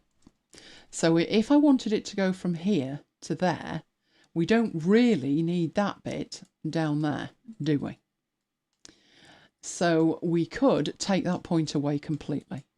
We could also, with that point, just click it and delete it. And now we're left with a smooth curve. We could even, in here, so let's click on that bit, smooth that out even more because it's going to work like a Bezier. So can we move that there? You're going to move? There we go. So I might, with that, need to jiggle around with them. I'm taking that up there. That's a much smoother curve. So if we watch that, I think we might have to take that further back. Let's move it to there. And it's visualising the whole thing. And you see how much smoother that actually is. I haven't had the need to use that up to now, but I can imagine that you would. So as I've said, sometimes you're recording a video and your mouse slips and you think, and you have to try and take it back to where it was and do it again because otherwise it would look really messy in the video. And that is why they've added this. This is the conversation I had with them when I was saying what I'd like to see added and they were mortified. At the time, they had nothing like this. My need for it arose when I was forced to record video at 1280 by 720 for a course for Pixelmator. I would never have recorded it at that size, but they insisted. And the problem was the mouse pointer just disappeared. I was unaware of it disappearing. It disappeared in the recording.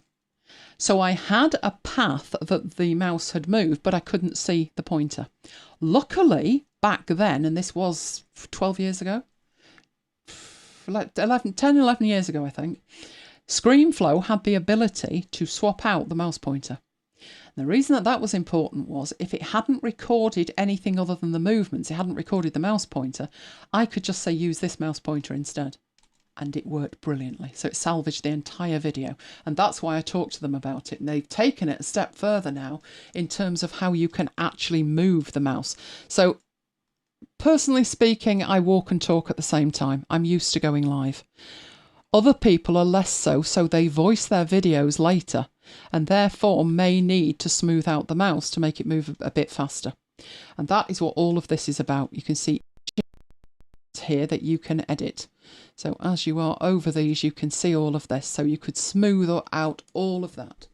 Select it, delete it, select it, delete it. And that mouse pointer would now move much more smoothly.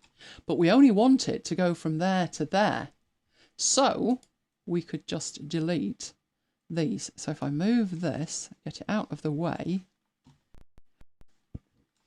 and select that last point, you can see how much easier that is. And selecting these, you can really straighten that out. So you need to understand how a Bezier works, but that is much, much smoother than it would have been before. That's why I recorded it like a sawtooth design. Now it's moving a lot slower. You may then need to speed it up, but you now have all of these options. So that is editing the cursor path. You can change the cursor, as I've said, and you can now visualize the cursor on the timeline. So every click is there as well. You can see that as well. So huge benefits there. Now, I talked about the library, and I'm not seeing anything there, but we have got the ability to go and look at more assets. So if I go download more assets, it's going to open up a browser window, which I will bring on and let you see. So let's take that out. Do you not want to come out? You know you do, really. Right. So let's bring that on so you can see it. Clicking on that takes you through to this. And one of the things that they've added is useful with these device frames. So there are 6 types of assets. These are the customizable ones, and then you've got videos and you've got images and you've got audio as well. What I'm interested in here is the device frames though. Now, as I go into it, I have device frames, and some of them have a starter label on them, like that one. Oh, that was an Apple II, that, isn't it? I had one of those at work. Not all of these are free. So if you take the tick out of premium and then say apply, you will see exactly what is free and what is not. So I'm going to go for this one here. You can see it's saying device frame, send to Camtasia or download it. I'll do a send to Camtasia. Heaven knows if that'll work or not. Let's see if it works. Wants to open it. Yes, that's fine. We'll have that.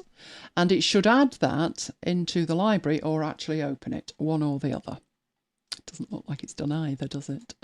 And I don't see device frames as being listed here. Right, what we'll do with that, can't tell whether that's actually worked or not, is we'll do the download. So downloading it, we'll download it as a separate file, which is great for backup purposes. So that should have downloaded into the downloads. Do not let me down. Do not let me down. Right, it's actually there. So I'm going to double click it from my downloads folder and hopefully something will happen. There we go. It did seem to be doing something. We'll overwrite it. I don't know where it is. I don't know where you've... Oh, failed to add it. Oh, be awkward then. This is part of my demo. Don't do this.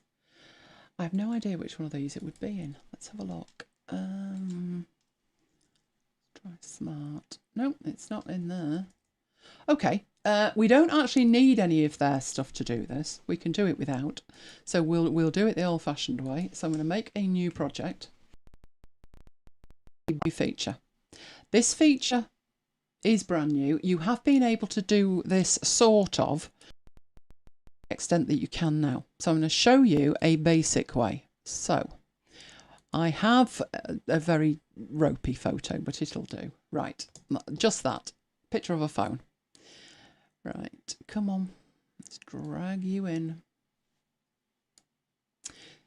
Right, I'm not going to particularly be that worried about this. What I need is this phone on the left. Now, obviously, this is a very old image, isn't it?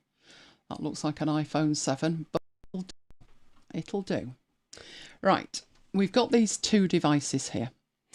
Let's say we wanted to showcase a video running in these devices. So I have my shorts videos, so they should be reasonable enough to work with. They're only a minute long. And they're vertical video. And if I could pick it up and bring it in here, come on. You know you want to. Right, in there. Oh, good grief. You shouldn't be doing that. Don't do that. Right. We'll do whatever you need to do. But this here is my video. We move along, you can actually see it. And there's my video. Now, at the back of it, you can see the image. So if we move, we can see something in the video. Right. All we need to do is move this into place. So it'd be easier on this one because we can see the black bits. You have been able to do this for the last few versions. As long as what you've got is straight. So what we've not been able to do is anything clever with it, but we could put that there. We could like that. And we could and it might play a little bit rough because it's doing a lot, but there is the video running inside a device frame. That's what we've been able to do up to now. But the problem comes when you've got an image that you need to work with. So I have another image here that I will bring in, where the device that you're working with most definitely is not straight. So this could be a laptop screen, could be an iMac tilting backwards or tilting to the side, but whatever it is, it's most definitely not straight. And there was nothing you could do. The old version, there was no way that you could kind of say, can we twist this? In graphics apps you can, but obviously not in Camtasia. So let's get that on there a little bit better. Oh, it's flying all over. Oh, come on. Right, stay there. So we've got that video that is keyed up to that one. We'll use that. So I'll bring this on, but this time I'm bringing it over here. So it's sitting on top of this other one, or it would. Oh, it's going really slow now. I'm annoying it. Let's add it to the timeline at the playhead. Right, so obviously this needs to go the full length of that video. Let's bring that over. And we will move the playhead so we can actually see something on the video like that. But our chances of getting that onto this phone were slim to non-existent. You can move it around, you can scale it, you can rotate it, but you would still really struggle to get to the right place. You now have a completely separate mode. So up here, where we are using the mouse pointer at the moment, we have this, which is corner pin mode. It's put a pin in each one of these corners, which means we can grab this one, and that would be over there, and grab that one, move it to the top left, and this is struggling. Why are you struggling? You were working before. I'll do it bit by bit rather than it think I want to flip it over, which I don't. So let's move that bit into this corner. Not quite that far. That bit there. I'm not going to be... Oh, come on. Really? My mouse is having a moment. Now is not the time to have a moment. Right, let's grab that one. Take that up to there. You're not picking up, are you? That's better. This works far better when you're not running 3 versions of Camtasia and trying to live broadcast. So it might look a bit slow, but normally it's not. Right, so let's get that in place. It's a really awkward angle for that, and I did not want you to do that. Let's try that again. It's got sticky mouse syndrome. Right, stay there. I know perfect would be bringing it in a bit, but never mind. Right, you've got the gist. And when you play it, you are playing that video inside wherever you have overlaid it. That, personally, to me, is the biggest thing that they have added to this. I can see lots of opportunity for video billboards and all kinds of stuff with that. And indeed, in this case, a short playing in... In fact, it's nothing special either. It's not a dynamic anything. It's just a still image that I've actually just overlaid that on the top. And it's playing nicely at the right angle. Okay, so that is corner pinning mode. That's completely new. You will find that at the top. A couple of other things that they've put in. So I am going to get rid of these. We're not going to save anything. I think it's struggling enough as it is. So let's get rid of that one as well and start completely from scratch. These, to me, the next lot, are kind of niceties, but, you know, then they are nice to have. So let's get a new project and look at some of the effects that we've got. So we have here... Let's look in the library again. So in the library, in this one, we have dynamic backgrounds. So if I bring on one of these, like a lava lamp, right, and we put that there. These are dynamic in terms of 2 things. So let's get that to the right size and play it.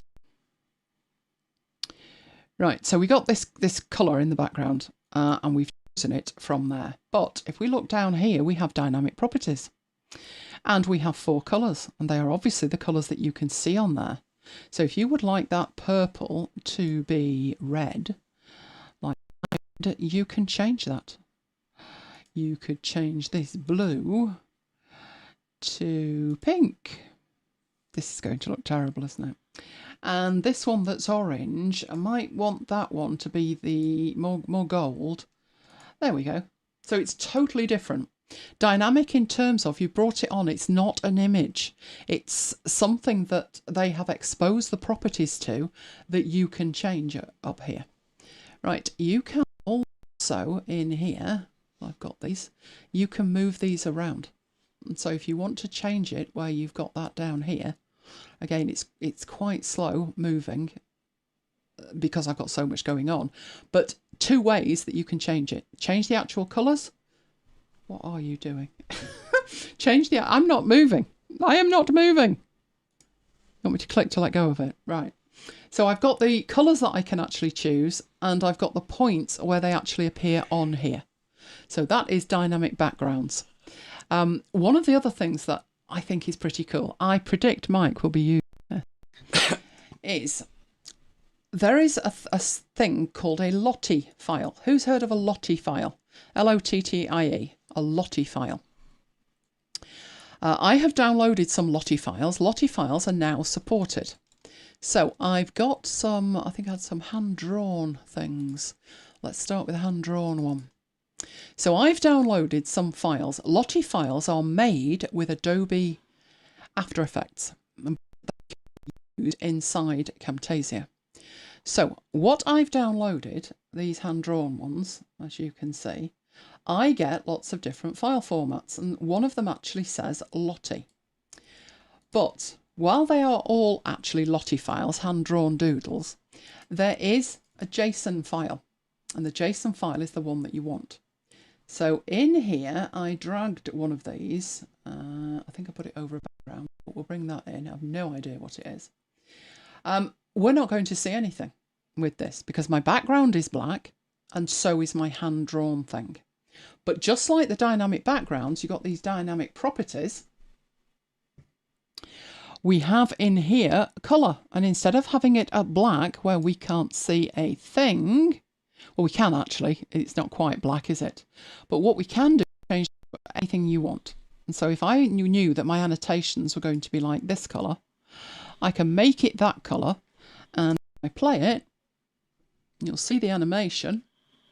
Not much, well, it does draw itself out, doesn't it? The one I had, and I can't tell what these are in the Finder. It gives me no clue. It's quite exciting. I wonder what that one is. The one I had was a circle. Don't do that. Right, that I want you to move. To move to there. Yeah, you can see that speech bubble be drawn on. But it would make much more sense to have that in a red. So the hand-drawn ones that I've got, I would actually use, and I think Mike has used stuff like this, haven't you? Yeah. There are some built in Camtasia, but by supporting Lottie files, they've given you the option that you can use them from third-party suppliers now. But they don't just have to be like things that are drawing round stuff like that. And Kim's sold already. Just wait till you see the next bit, Kim. Some of the other things that I have downloaded are not just hand drawings. So I think I went into 2, but let's have a look at 1 and get into the JSON folder. And I've got a range of Christmas things. So I have this one, which is a Christmas letter. Did that actually get dropped in? Let me drop it on the timeline. It's getting very upset with me. Right, let's put it on the timeline and click on it. There we go, Christmas letter. Now, why is that important? Sometimes there's animation on them, sometimes there isn't. Let's see what's going on here. You really want to play, come on. Yep, we got animation on it as well, right? But you disappeared then. Right, stop, let's get back to the letter. Right, so these are in essence exactly the same as the annotations that just draw around. But look what we've got over here on the dynamic properties. Any colour of them can be changed. So if you wanted to say, for example, it's a red letter day, you take this colour, click it open and change the colour of it. Now obviously you're going to need to change other colours to match that, but that would work. That would work. So I'll get this one that looks like, no, it looks like that one's the darker one. Right, let's get that again, but we'll make it a slightly different tone, like that. Anything that's there, you can change. So if we wanted this ribbon that we've got in the dark green to be yellow, we can move that down, and hopefully I'm on the right colour. There we go, going up to yellow.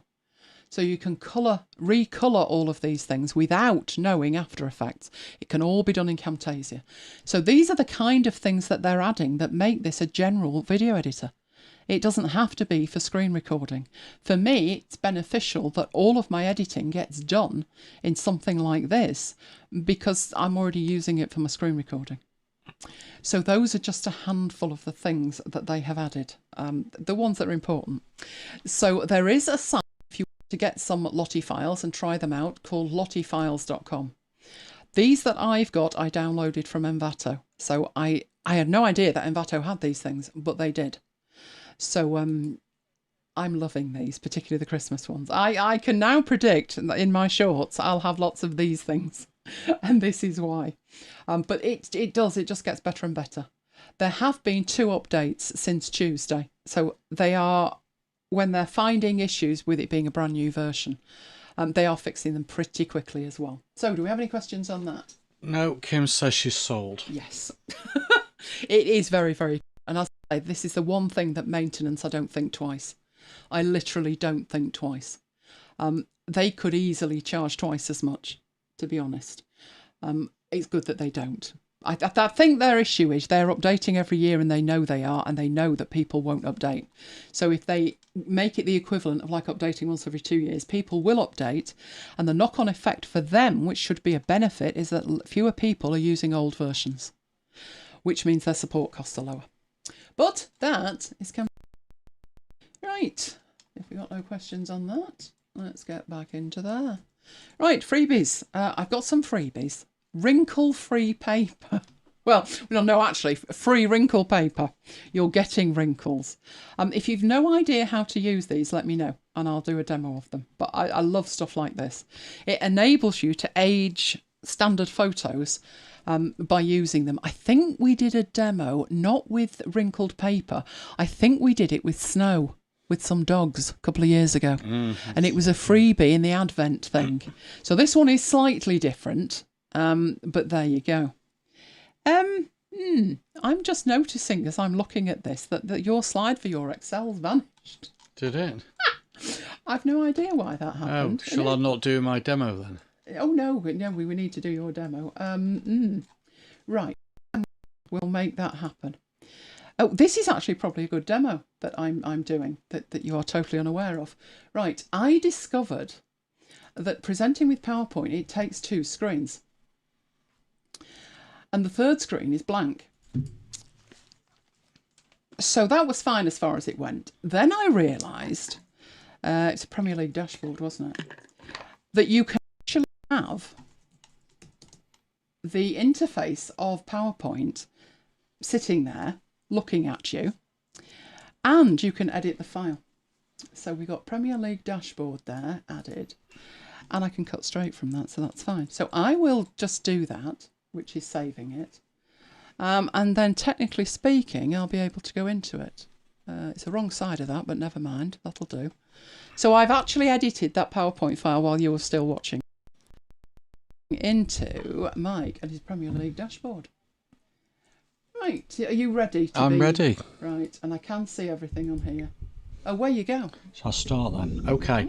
I'm going to split this over a couple of weeks, I think. So the first week is going to be preparation, and then the second week is building the dashboard.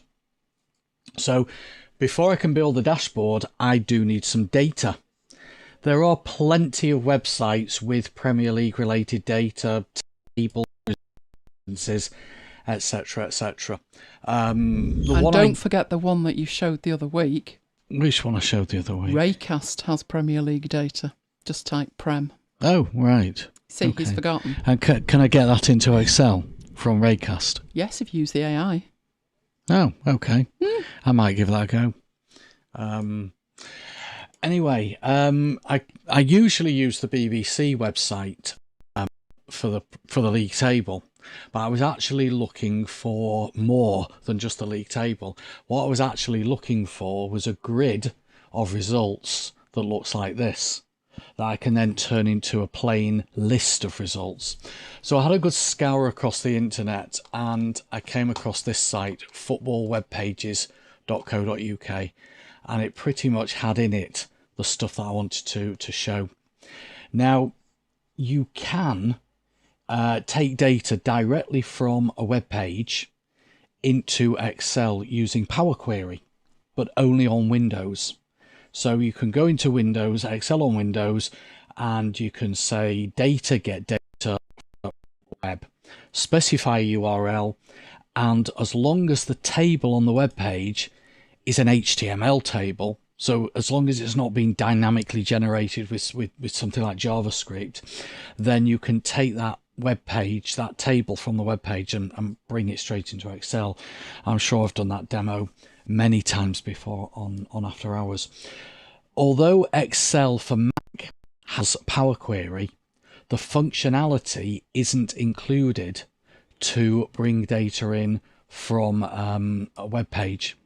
You can actually bring data in from a web page into Excel for the Mac, but not through Power Query. And actually that's what this week's YouTube video is about, how to bring data in from the web into Excel for Mac. So if you want to know more about that, watch the video when it's out over the weekend.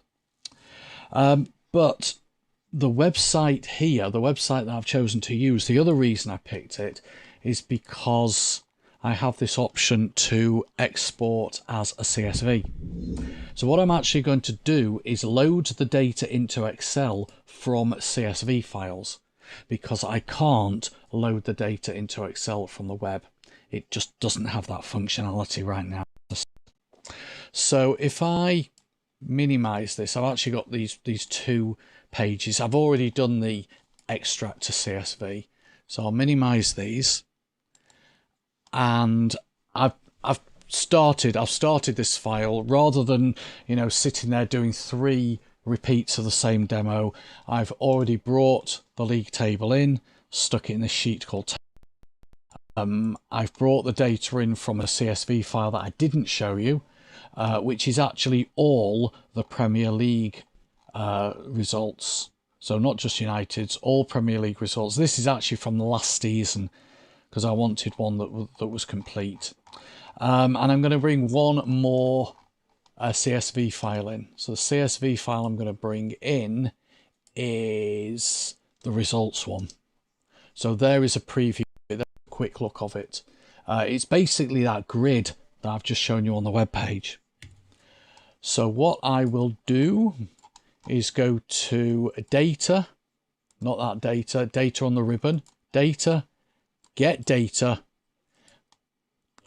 Power Query. Power Query is now in general availability.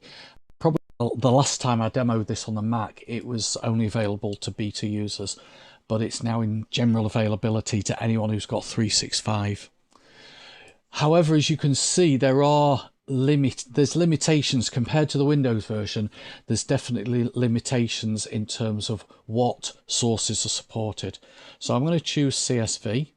As you can see, we haven't got a web option there. Choose CSV, click browse, and it's taken me to my desktop because that was the last folder or last location I used, and it's the results CSV that I want to bring in. Click get data, click next, and it gives you a preview. Click load, and it's now bringing the data in. It looks an absolute mess, but part of what I'm going to do today is to show you how to tidy it up. And I've just seen Richard's comment, no need to focus on any Leeds United results. No, I won't be doing that, Richard. Don't worry. Not after Thursday. No, don't worry. Right, so that's brought the data in. So that is the league table pulled straight in from a CSV file which originated off that website. Just brought in again from a CSV file, and this one again is another CSV file. Ultimately, what I'm planning to do is create 2, maybe more pages, which will be my dashboard. A lot of people say a dashboard should be a single screen. I don't think that's necessarily true. I remember doing a dashboard session many years ago, when dashboards were kind of in their infancy, and I remember reading up on it, and there's a guy called Stephen Few who is like one of the gods of dashboarding, and his mantra was it's got to fit on one screen. Personally, I don't think that's true anymore. For a start, the number of different screen resolutions and screen sizes, you're not going to get everything on one screen. And secondly, if you can create a multi-page dashboard in Power BI, I don't see any reason why you can't have a multi-page dashboard in Excel. So eventually I will create, I might do some of it tonight, but eventually I will create a number of dashboards or a number of pages in this dashboard. But really, today's session is to do with tidying up the data. So let's start with the league table. The first, if you look at what we've got here, we've got stuff that's wrong with this data. Not as bad as this one, but certainly it's far from perfect. It's far from usable. I need to get rid of that first column. I need to put heading of team against column B. I need to take this data here off row 2 and make it into headings. The table that was in the web page, the data is broken down into home and away. So really, I only want this overall total. So there's a few bits I need to do to tidy it up. And the thing is, I could tidy it up here in Excel. You know, I could just right click and delete that column, and I can just delete these bits here, these columns that I don't need, and I could just type into A2 the word team, and there we go. Yeah, I could even overtype that plus minus with GD for goal difference. Problem I've got then is if I need to refresh this, so if I go and grab a new CSV file, then when I right click on this table and say refresh to bring the data in from the updated CSV file, great, I've got the updated data from the CSV file, but I've lost all those changes. So this is where Power Query comes in. Power Query lets us make all of those changes and keep those changes when the data is refreshed.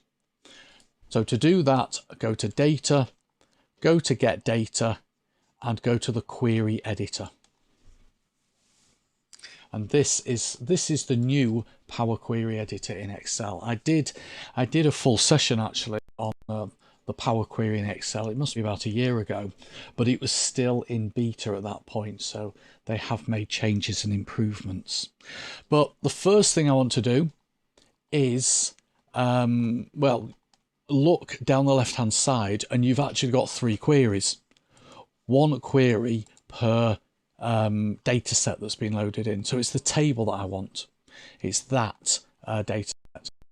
So the first thing I'm going to do is I'm going to make what's on row 1 become the headers, because the headings that we've got right now, the column headings, are not the ones we want. All we do is click Transform, Use First Row as Headers. And just like magic, and I seem to have this problem on this machine, I haven't got it on my other Mac, but every time I perform an action in the Query Editor, it kind of doesn't show me the data. I have to click on one of these steps on the right hand side and then click back on the step that's just been created through what I've done, and now it's showing me the data. But you know, I have got a few issues with this Mac, and that's just one of them. But now what you can see is we've got the proper column headings. The next thing I'll do is double click on the blank heading where we've got the team names and type teams, or team will do. This time it's actually worked. I've not needed to do a refresh. The next thing I want to do is remove a number of columns.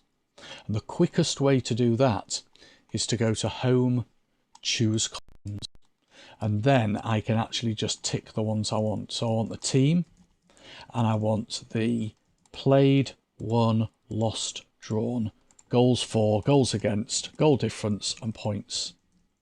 And I know they're the ones I want because I want the ones from the right hand side of the table, because the others, as I showed you in the raw data, is it's broken it down by home and away.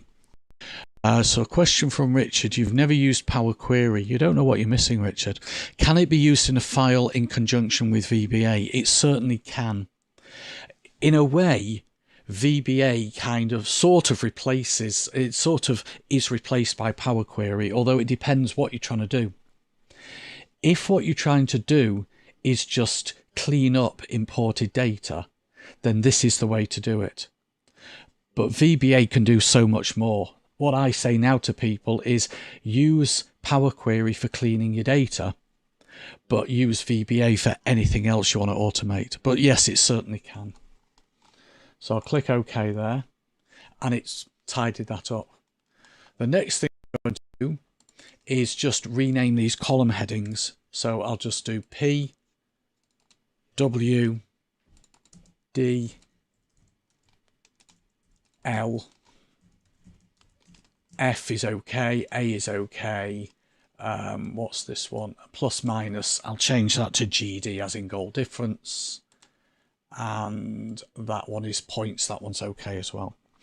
So that is the tidying up of the data. Basically, the query editor lets you take data from, I call it from A to B, where A is the raw data that you've loaded in, and B is how you want it.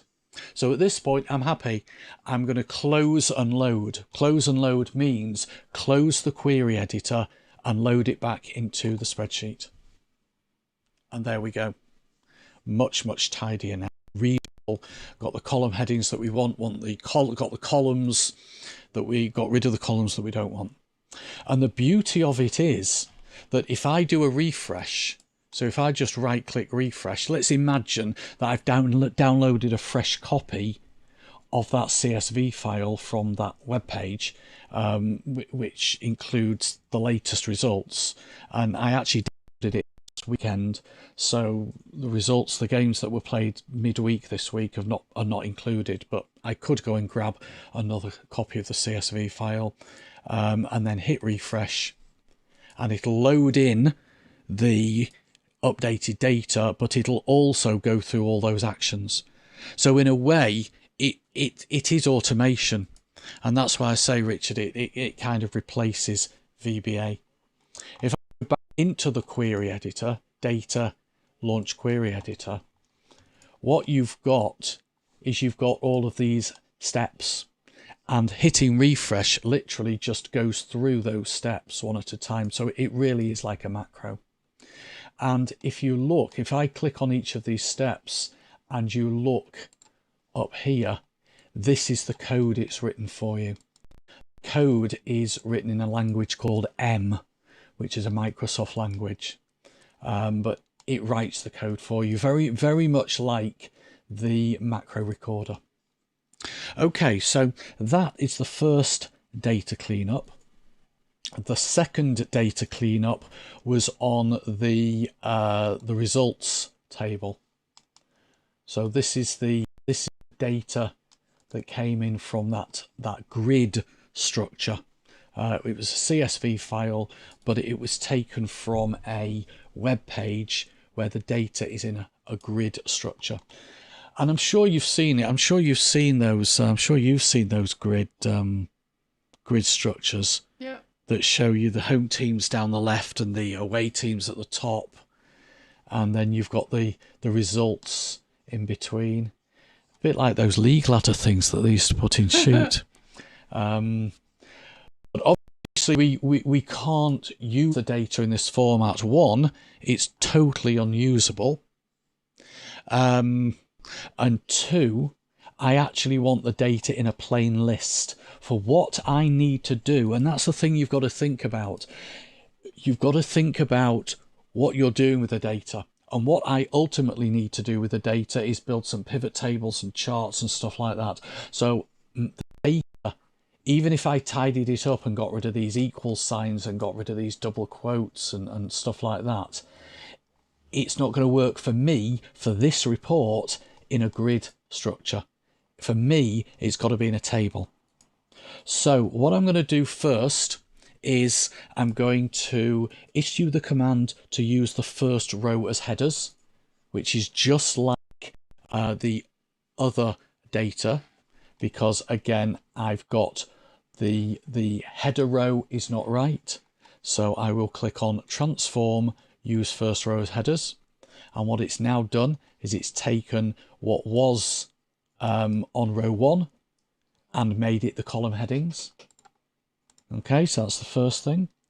The next thing I want to do is I want to basically switch it from being a table into a plain list, and that is done with a feature called unpivot. So I'm going to click on the first column, scroll across, hold the shift key down and click on the last column, which allows me to select all of the columns except the very first one, and click on home. It's not home, it's transform, sorry. Transform unpivot columns. And we now get a list. So instead of a table, we get a plain list, which is exactly what I want. I'm going to rename these columns, so just double click in the header row, and I'll call this one home team, and away team for the other one. That's better. Away team, and I'll put that one down as score, although I am going to split that eventually. Now, you'll notice that some of these rows have got what looks like a date. It's actually a text entry, but it looks like a date because these are matches that haven't yet been played. Oh, I just happen to be hovering over the Leeds one. That's going to be on tomorrow, isn't it, or Sunday? But I don't want those. I'm not interested in matches that haven't been played. So I want to remove any row that's got... I'm going to do it by removing any row where there is a slash. So if I click the drop down and go to what's the best way of doing this? Probably a couple of ways of doing this. Yeah, I want to keep the rows where the score doesn't contain a slash. So if I say text filters contain does not contain, so keep the rows where the score does not contain a slash, and click OK. That should have done it. Yeah, there we go. So that's got rid of all the ones with a future date by saying keep the rows where it does not contain a slash. There's also some blanks in there, and that's where the team name, the home team and the away team are the same. So obviously Arsenal can't play Arsenal, Aston Villa can't play Aston Villa. So I will do another filter, and this time what I'll do is, there we go, I will untick blank. So anything that's got blank in the score column I don't want. And that has got rid of those. The next thing I want to do is I want to keep the text after the equals sign. So what I'll do here is make sure the score column is selected and go to transform extract. Extract means keep or retain. So extract text after delimiter. A delimiter is a single character or a string of characters, and put equals. So I want to keep everything after the equals sign.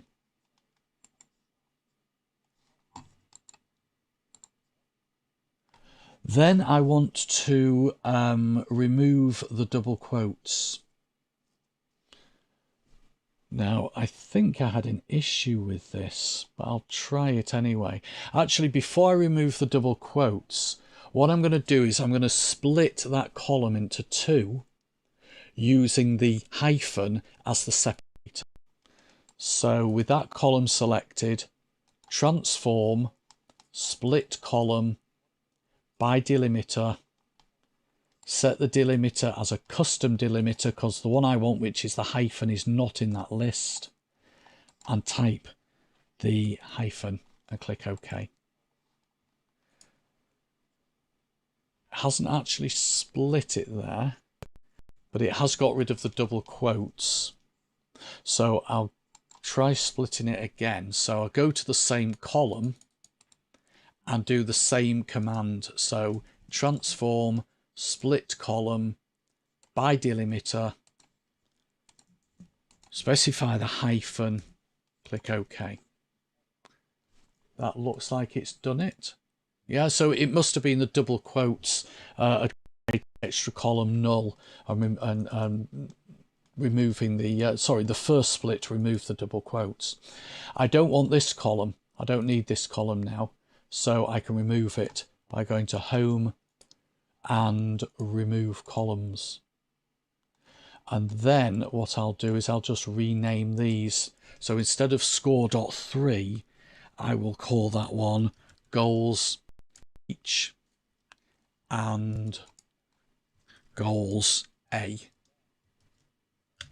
And I think that's it. I think I've now got what I need. But that is much easier. I think you'll agree with that, Richard. It's much easier than writing VBA code, which is what you used to have to do. Before Power Query came along, you'd have to write VBA code to do that kind of cleanup.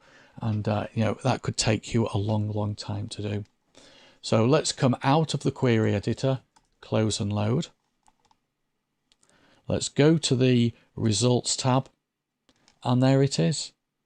So we've taken the data from a table structure that was totally messy, and we've got it in a nice, neat list that I can then use to do things. So, you know, if I wanted to know how many goals have been scored, I can add that column up. If I wanted to see the United matches, I can do that. But you need to get the data into the right format. And that's where Power Query comes in. Power Query does two things: gets the data in the first place, and then using a nice friendly interface, it allows you to get the data from A to B, where A was that messy format and B is this nice tidy format.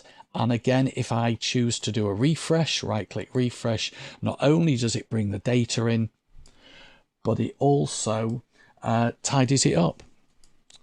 Okay, so I'm going to leave it there for today, unless you need me to carry on. No? Okay, so I'm going to leave it there for today.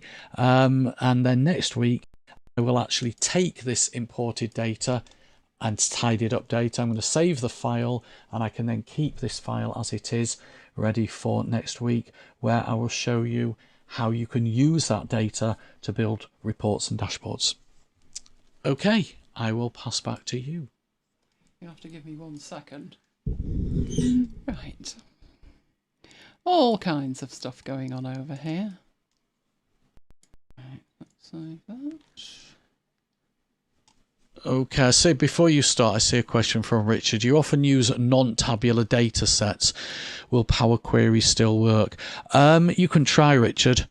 It's obviously going to be much easier on tabular data sets, whether that data's in an Excel table or a table in a PDF or a table in a SharePoint list or a table on a website. You can probably try bringing the data in and then strip out the bits that you don't need. I have seen it work on PDFs where there's a table within a PDF, but you bring the whole lot in and then you strip out the bits that aren't tabular. So it's definitely worth a try. Okay.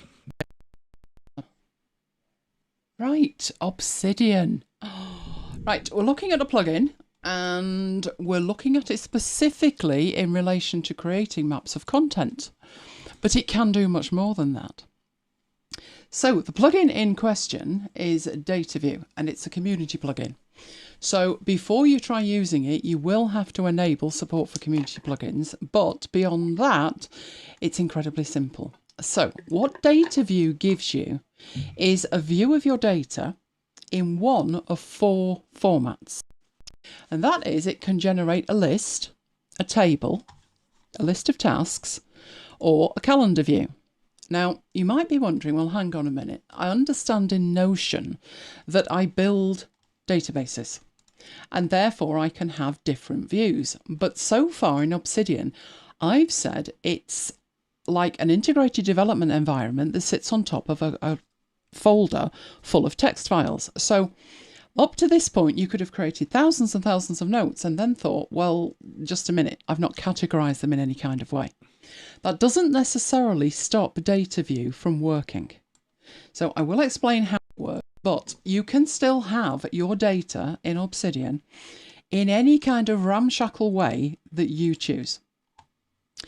And DataView can be manipulated to show you just what you need. So let's go and have a look at that. Right, so where's my Obsidian gone? Think I had 2 of them, did I? I did. There we go. Right, I've got a page ready, but I haven't even got DataView installed. So I'm going to take you through the whole process. So, first of all, need to bring up the preferences, and you need to go to Community Plugins. Make sure that the restricted mode is off so you can use these plugins. I mean, if you've used the plugins as we've gone along with this series, then you will already have that all sorted. Then click on the Browse button. And then through the 954 plugins, we're looking for DataView.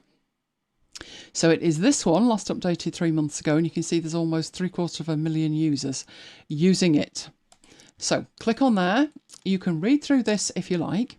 It gives you some examples. So the kind of syntax that we'll be writing is this kind of thing. It's very straightforward, and there's even an easier way to do it, which I will share with you. But this is the kind of result that you get. So the name with the underlined under it are the pages. You've got the time it was played, the length and the rating. So that one is a table. Then you can have just a plain list. You can pull in the tasks, so they're on a separate page. And you've also got in here, that's a more advanced one, but you've also got calendars in there as well. So these will give you some examples, but as I say, it borders on a dirty hack, this. There is a way to make it really straightforward where you don't have to actually code anything. So first thing we need to do, now we've found it, is actually install it. So that'll take a couple of seconds, and then it needs to be enabled. So remember that 2 steps, install it and then enable it. And then wade through the help file if you like. But I just take us back to the fact that what we were doing last week was making a map of content. And Kim made the point that to her that was a note. And a map of content is a note. It's more of an evergreen note in terms of it contains links to other notes. But what sets it apart is that you can provide context as well as the links to the other notes. But it's not very automated. In fact, it's incredibly manual. Now, I've been through the stages with note-taking of feeling that I'm too slow and wanting to automate stuff and then spending time automating stuff. And then it's like, well, yeah, it's automated now. And now I feel divorced from it. And now I'm not like engaged with the material. So I don't mind a little bit of friction. But there are times when you just don't have the time. And you would like to create what isn't really a map of content. It's an index. But you could turn it into a map of content by separating the individual groups of data. So what we've got is a standard note here. Nothing clever at all. We've got the data view installed. And now I'm going to manually write a query. So what I've got in the root is this folder of Mac OS. This was the research I was doing, if you remember. And each one is on a separate page. Each one has links.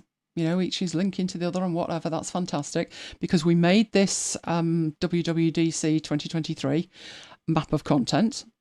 Right, and we had all these in there. The problem with this is it doesn't get updated as more and more versions of macOS are added. So that's why we're looking at data view to handle that situation. So going back to that one, which is blank and ready and waiting, I'm going to write the first data query. So how you start a data view query is putting in the backtick. Now, in my case, the backtick is next to the Z on the keyboard. In America, maybe somewhere else. Let me know in the chat. So, backtick 1, 2, 3. And when you get 3, it automatically closes the backticks on the next line down. And I can then type in data view. That is the instruction to tell it that what comes next is all to do with data view. So what exactly do I want in this page? Well, it would be great to be able to automate all the pages that are in the macOS folder, to have a list of them in here, but that gets updated. So I need to press enter and then I need to tell it what I want. So remember I said there was 4 different types of output. There's the list, the table, the tasks, and the calendar. Now, all I need at the moment is a list. If I had a list of all of the files that were in that folder, that would be a great start. So the first thing I tell it is that I want a list. Now, what do you want a list of? Well, then I need to tell it where from. So I need to put another line and another keyword. So I'm putting the keywords in capitals. How do I tell it where it's from? Well, it's in a folder, and how I tell it a folder is to put in the speech marks.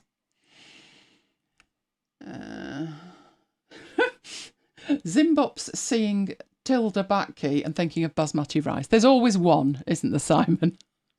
Right, how I tell it that it's a folder is I put it in speech marks and then I give it the name of the folder, which in this case is macOS. That is probably enough. Let's have a look. As soon as I press enter, it pulls it all in. Now, it's actually brought them in alphabetically as they are in the folder. If I wanted the newest at the top, though, I'd have to go in and tinker with that. So let's say I do want them the other way round. So list me everything in the macOS folder and then give it another instruction to sort, and it would be by file name, which is file.name. But then I want it in descending order, not ascending order. And now I've got Ventura at the top, followed by Monterey and Big Sur, so I can work backwards at that point. And that is probably the fastest way to get what some people would call a map of content. At this stage, I probably wouldn't. I would probably say that's just an index to a folder full of notes. But there's nothing wrong in having an index to a folder full of notes if that makes life easier for you. So to automate it, that's one way. Now that, of course, at the moment is the contents of a folder. But what if all your material isn't in the same place? So we'll keep it fairly straightforward. So we'll get another new file and we will come back to that one shortly. So what we'll put in here is, what if we had something where we were working with MacBytes and MacBytes was a tag? So let's say MacBytes content. It would be better if it would appear MacBytes content. Right. So this time, very similar, start exactly the same way. So backtick, backtick, backtick, and data view. So it knows what instruction is coming. Now this time, how do I do this? Well, where would my MacBytes content be? What would define something as being MacBytes content? Now, it could be that I have a page called MacBytes. It could be I have a tag called MacBytes. So before you start writing all of this, you do need to know how you are going to delineate your content. Where's it coming from? Is it a folder? Is it a tag? Where is it? So I haven't got a tag for MacBytes, I don't think, but we'll write it and then we'll check it all. So I want another list. This time I want it to be a particular tag. So I still put from, but what I do is actually put the tag. These are the tags that I've got, and I don't have a MacBytes tag. We'll sort that out, but I'll make from MacBytes. Not worrying about the sort or anything at this point, and you can see there's no results. That's to be expected. We've checked the tags and there's nothing tagged MacBytes. So we'll get a new page, another new page, and let's say that this is things to do this week. Things to do this week. Right, and I start to put some things in here, and I put MacBytes. I've no idea what actually is, Mike. Shall I just say 165 and hope for the best? I think it is, isn't it? No idea. But let's say MacBytes to 165. Now I could either go to the beginning of this and I could hashtag that, or I could go to the end and just hashtag it MacBytes.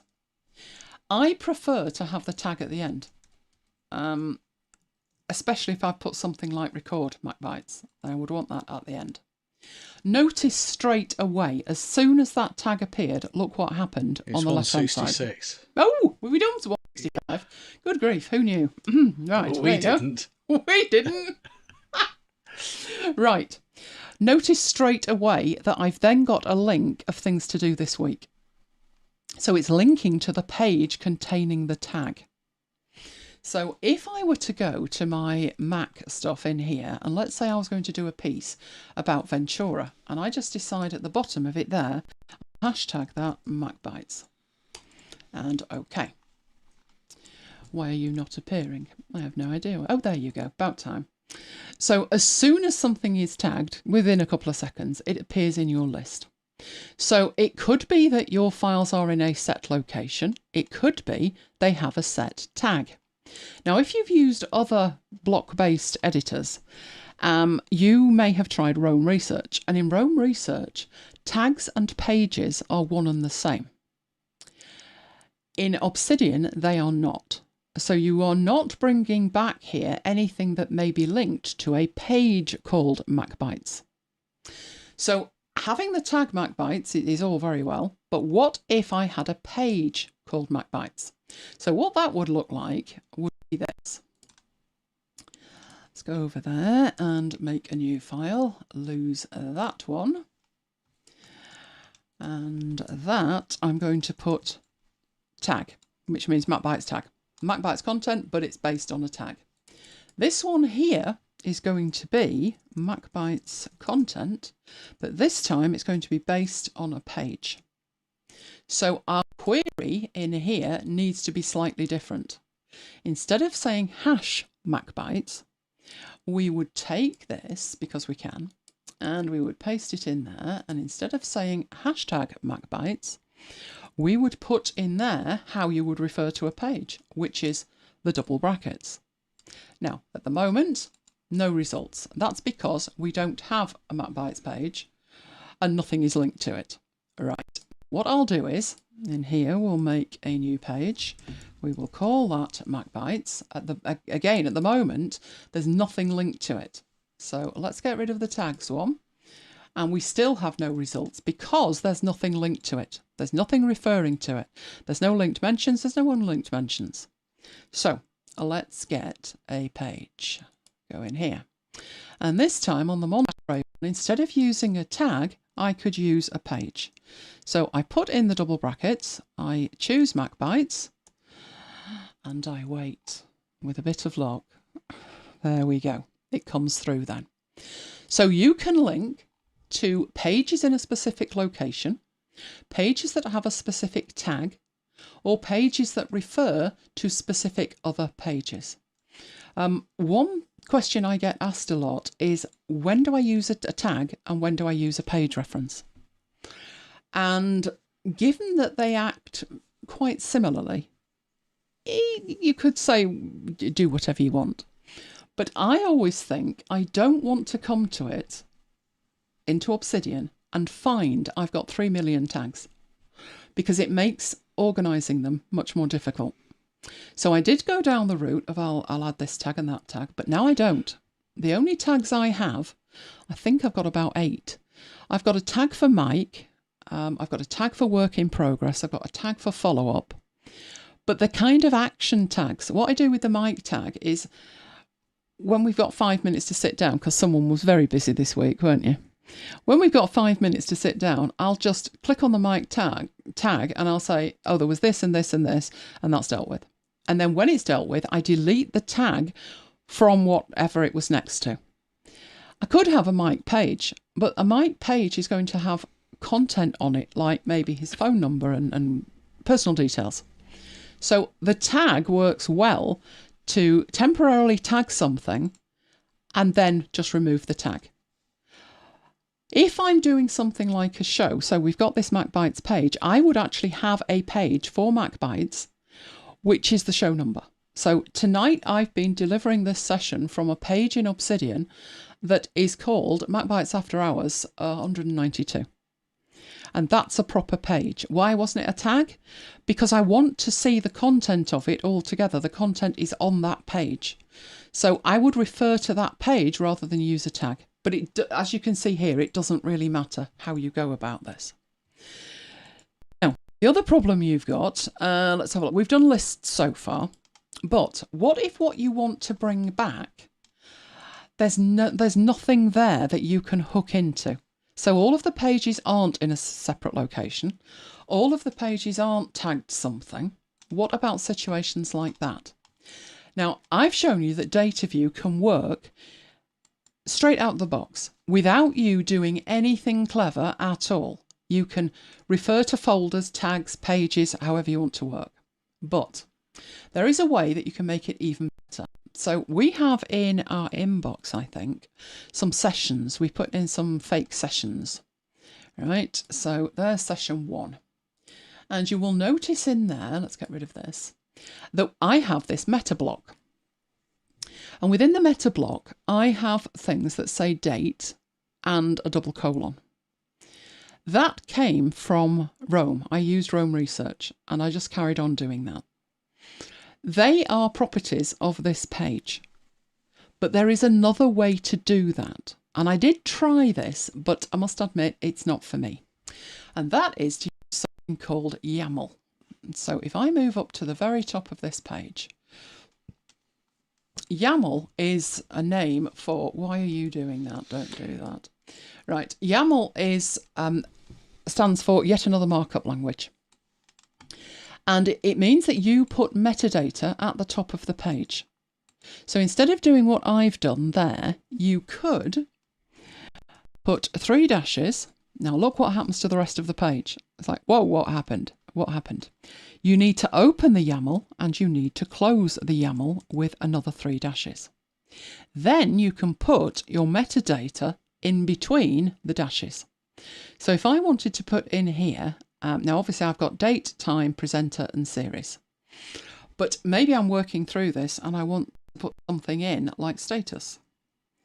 And I can do that. I just put status in and then this one could be work in progress. And I'm giving it information that I can then use in data view to pull it in. So you have 2 ways of doing that. Those are the 2 ways, either using YAML front matter.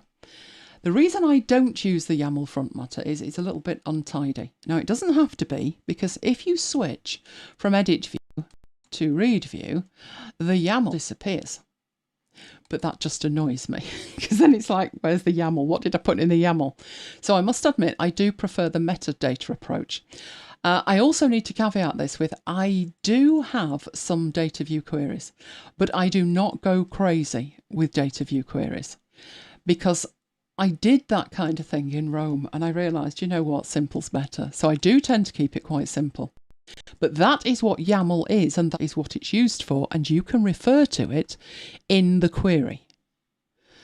So that's why it's worth having it there. So I do put my meta in and I do put the double colon at the end. That's just my preference. Many other people use YAML and they hide it, then they don't need to see it. Just 2 ways of doing that. Now, that's all very well. Let's try something in here. I think I did have this in. We will try again. So I'm going to make a new page. Right. What I'll put in this one is tasks. Now, I've no idea in this one. I've done this in my own database where I do have tasks. I've no idea if I've got any tasks in what's in the inbox or anything like that. But if not, we'll put some in. Right. So this time I want to put in a query. And need to be clicked in the right place. 1, 2, 3. Data view. And what do I want? Now, we've done list up to now, but if I want to see all of the tasks, I need to put in task instead. Then I need to tell it where from. Now, if you just leave it at task, it will pull in every checkbox. I don't want it to do that. I've got thousands of notes. I do not want it to do that. I want to limit it to a specific location. So let's say the inbox makes sense for this. So you need the from keyword, and then with it being a folder, you use the speech marks, and it's, in this case, underscore inbox. Be careful. If you put an underscore in, it puts one at the end, and there is no underscore at the end of my inbox title. We can see that up there. So I've asked DataView to go find all the checkboxes that are in all the pages contained in the inbox folder. With a bit of luck, that is what it will do. And there we go. So we've got our record Mac bytes. We've literally just added that. And you can see another reason why I put the tag at the end. And that is because it uses the CSS to style it. And I don't particularly want that in the middle of whatever I'm saying. I think it looks better at the end, so I do that. So it pulls through all of the items that have a checkbox. That is a great way, if you are putting to-dos in pages in your inbox, that is a great way to track them on an individual page. Now, that's the basics of data view. You can take this as far as you like, but before you try doing that, you probably need to master the syntax of the whole thing. And that's where the dirty hack comes in. The nice little cheat that we've got. So let me show you that. Right, there is a website. I will put it in the chat. Might make a note to remind me to put it in the description as well. So let me take that and put that in the chat. And you can play along as we go. This is a query builder for data view. You'll see it says basic data view query builder, but it'll really help you learn the syntax. So how I've been doing it, I've got a text file open on the other screen with all of my stuff in it that I'm demonstrating, all of the code. The last thing you need is me to go brackets blind in the middle of a live demo. Now what this site does is enable you to generate queries that you can copy and paste into Obsidian, literally by answering questions. So you need to click the start button and get going with it. So what do you want? And you'll notice that it's the 4 outputs that are listed. Do you want a list? Do you want a table? Do you want the task? Do you want the calendar? So let's say I want a list that matches my query. And what happens at the bottom here is it's building it up. You could take that and it would list every page in your Obsidian. Or you can move on and answer the next question. So what do you want to include? And these are the things we've talked about. They have a particular tag. Notes inside a root level folder and its subfolders. A specific subfolder. Notes that link to the current note. Notes that my current note links out to. Now these are actually shown at the bottom, but if you prefer not to see your links at the bottom, then it's another way around it. You only want to see notes that link to a specific note, or you only want notes that are linked to from a specific note. So you can get really granular with this. So let's do the MacBytes one and say notes that have a particular tag. So as soon as I click on that, it does 2 things. It adds it in here, and it also allows me to put in the name of the tag, which was MacBytes. So put in MacBytes in there, and straight away this is updated at the bottom. Again, at that point, if that's what you want, you only need to click this, it will copy it to the clipboard, and you can go and paste it in. Or you can carry on. So move on to the next one. Right, do you want to filter the results? Not really, no. I'm happy, right? I want to see all the notes returned from the from statement. But I can still carry on because I'd like them to be ordered. So this one is saying, do you want it ascending after this? Do you want it based on the note name? So this is the sorting of it. So let's say I want this. Let's have a look at it. That one will do, which is the default behavior. And go on. And then I've got more that I can answer. So you literally walk through this. So how do I want them organized? You can have 1 result per line. You can group them based on the tags, based on the months they were created. Now I think I've only got 1, so I don't think it's going to make much difference. But let's say based on the folder they belong to. And that adds another line, and it's writing it for you. So let's move again.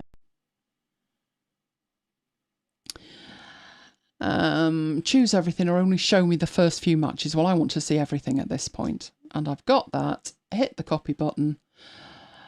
Get rid of that and go back into here. So this one is tasks. I'll make a new page. And this will be my MacBytes. I know there's already one. Just a minute. Say MacBytes index. This one is referring to the tag of MacBytes, not the page of MacBytes. So paste it in. Do that, and those are the 2 locations that are referencing the MacBytes tag. And I didn't have to write it, which I don't know about you, but I think that is totally amazing. So that's the data view basic builder. We can get way more detailed with that, but that's a quick introduction. I will get more detailed in how you can use data view to create what I consider to be proper mocks rather than just indexes next time. But do we have any questions on that? We don't. Okay, let's head off into there. And what have we got coming up? Well, we have another new show next week. So that is 5th of May. How did it get to be the 5th of May? That's 193 next week. And don't forget, we did go over this at the beginning, but I don't think Simon was there for a start.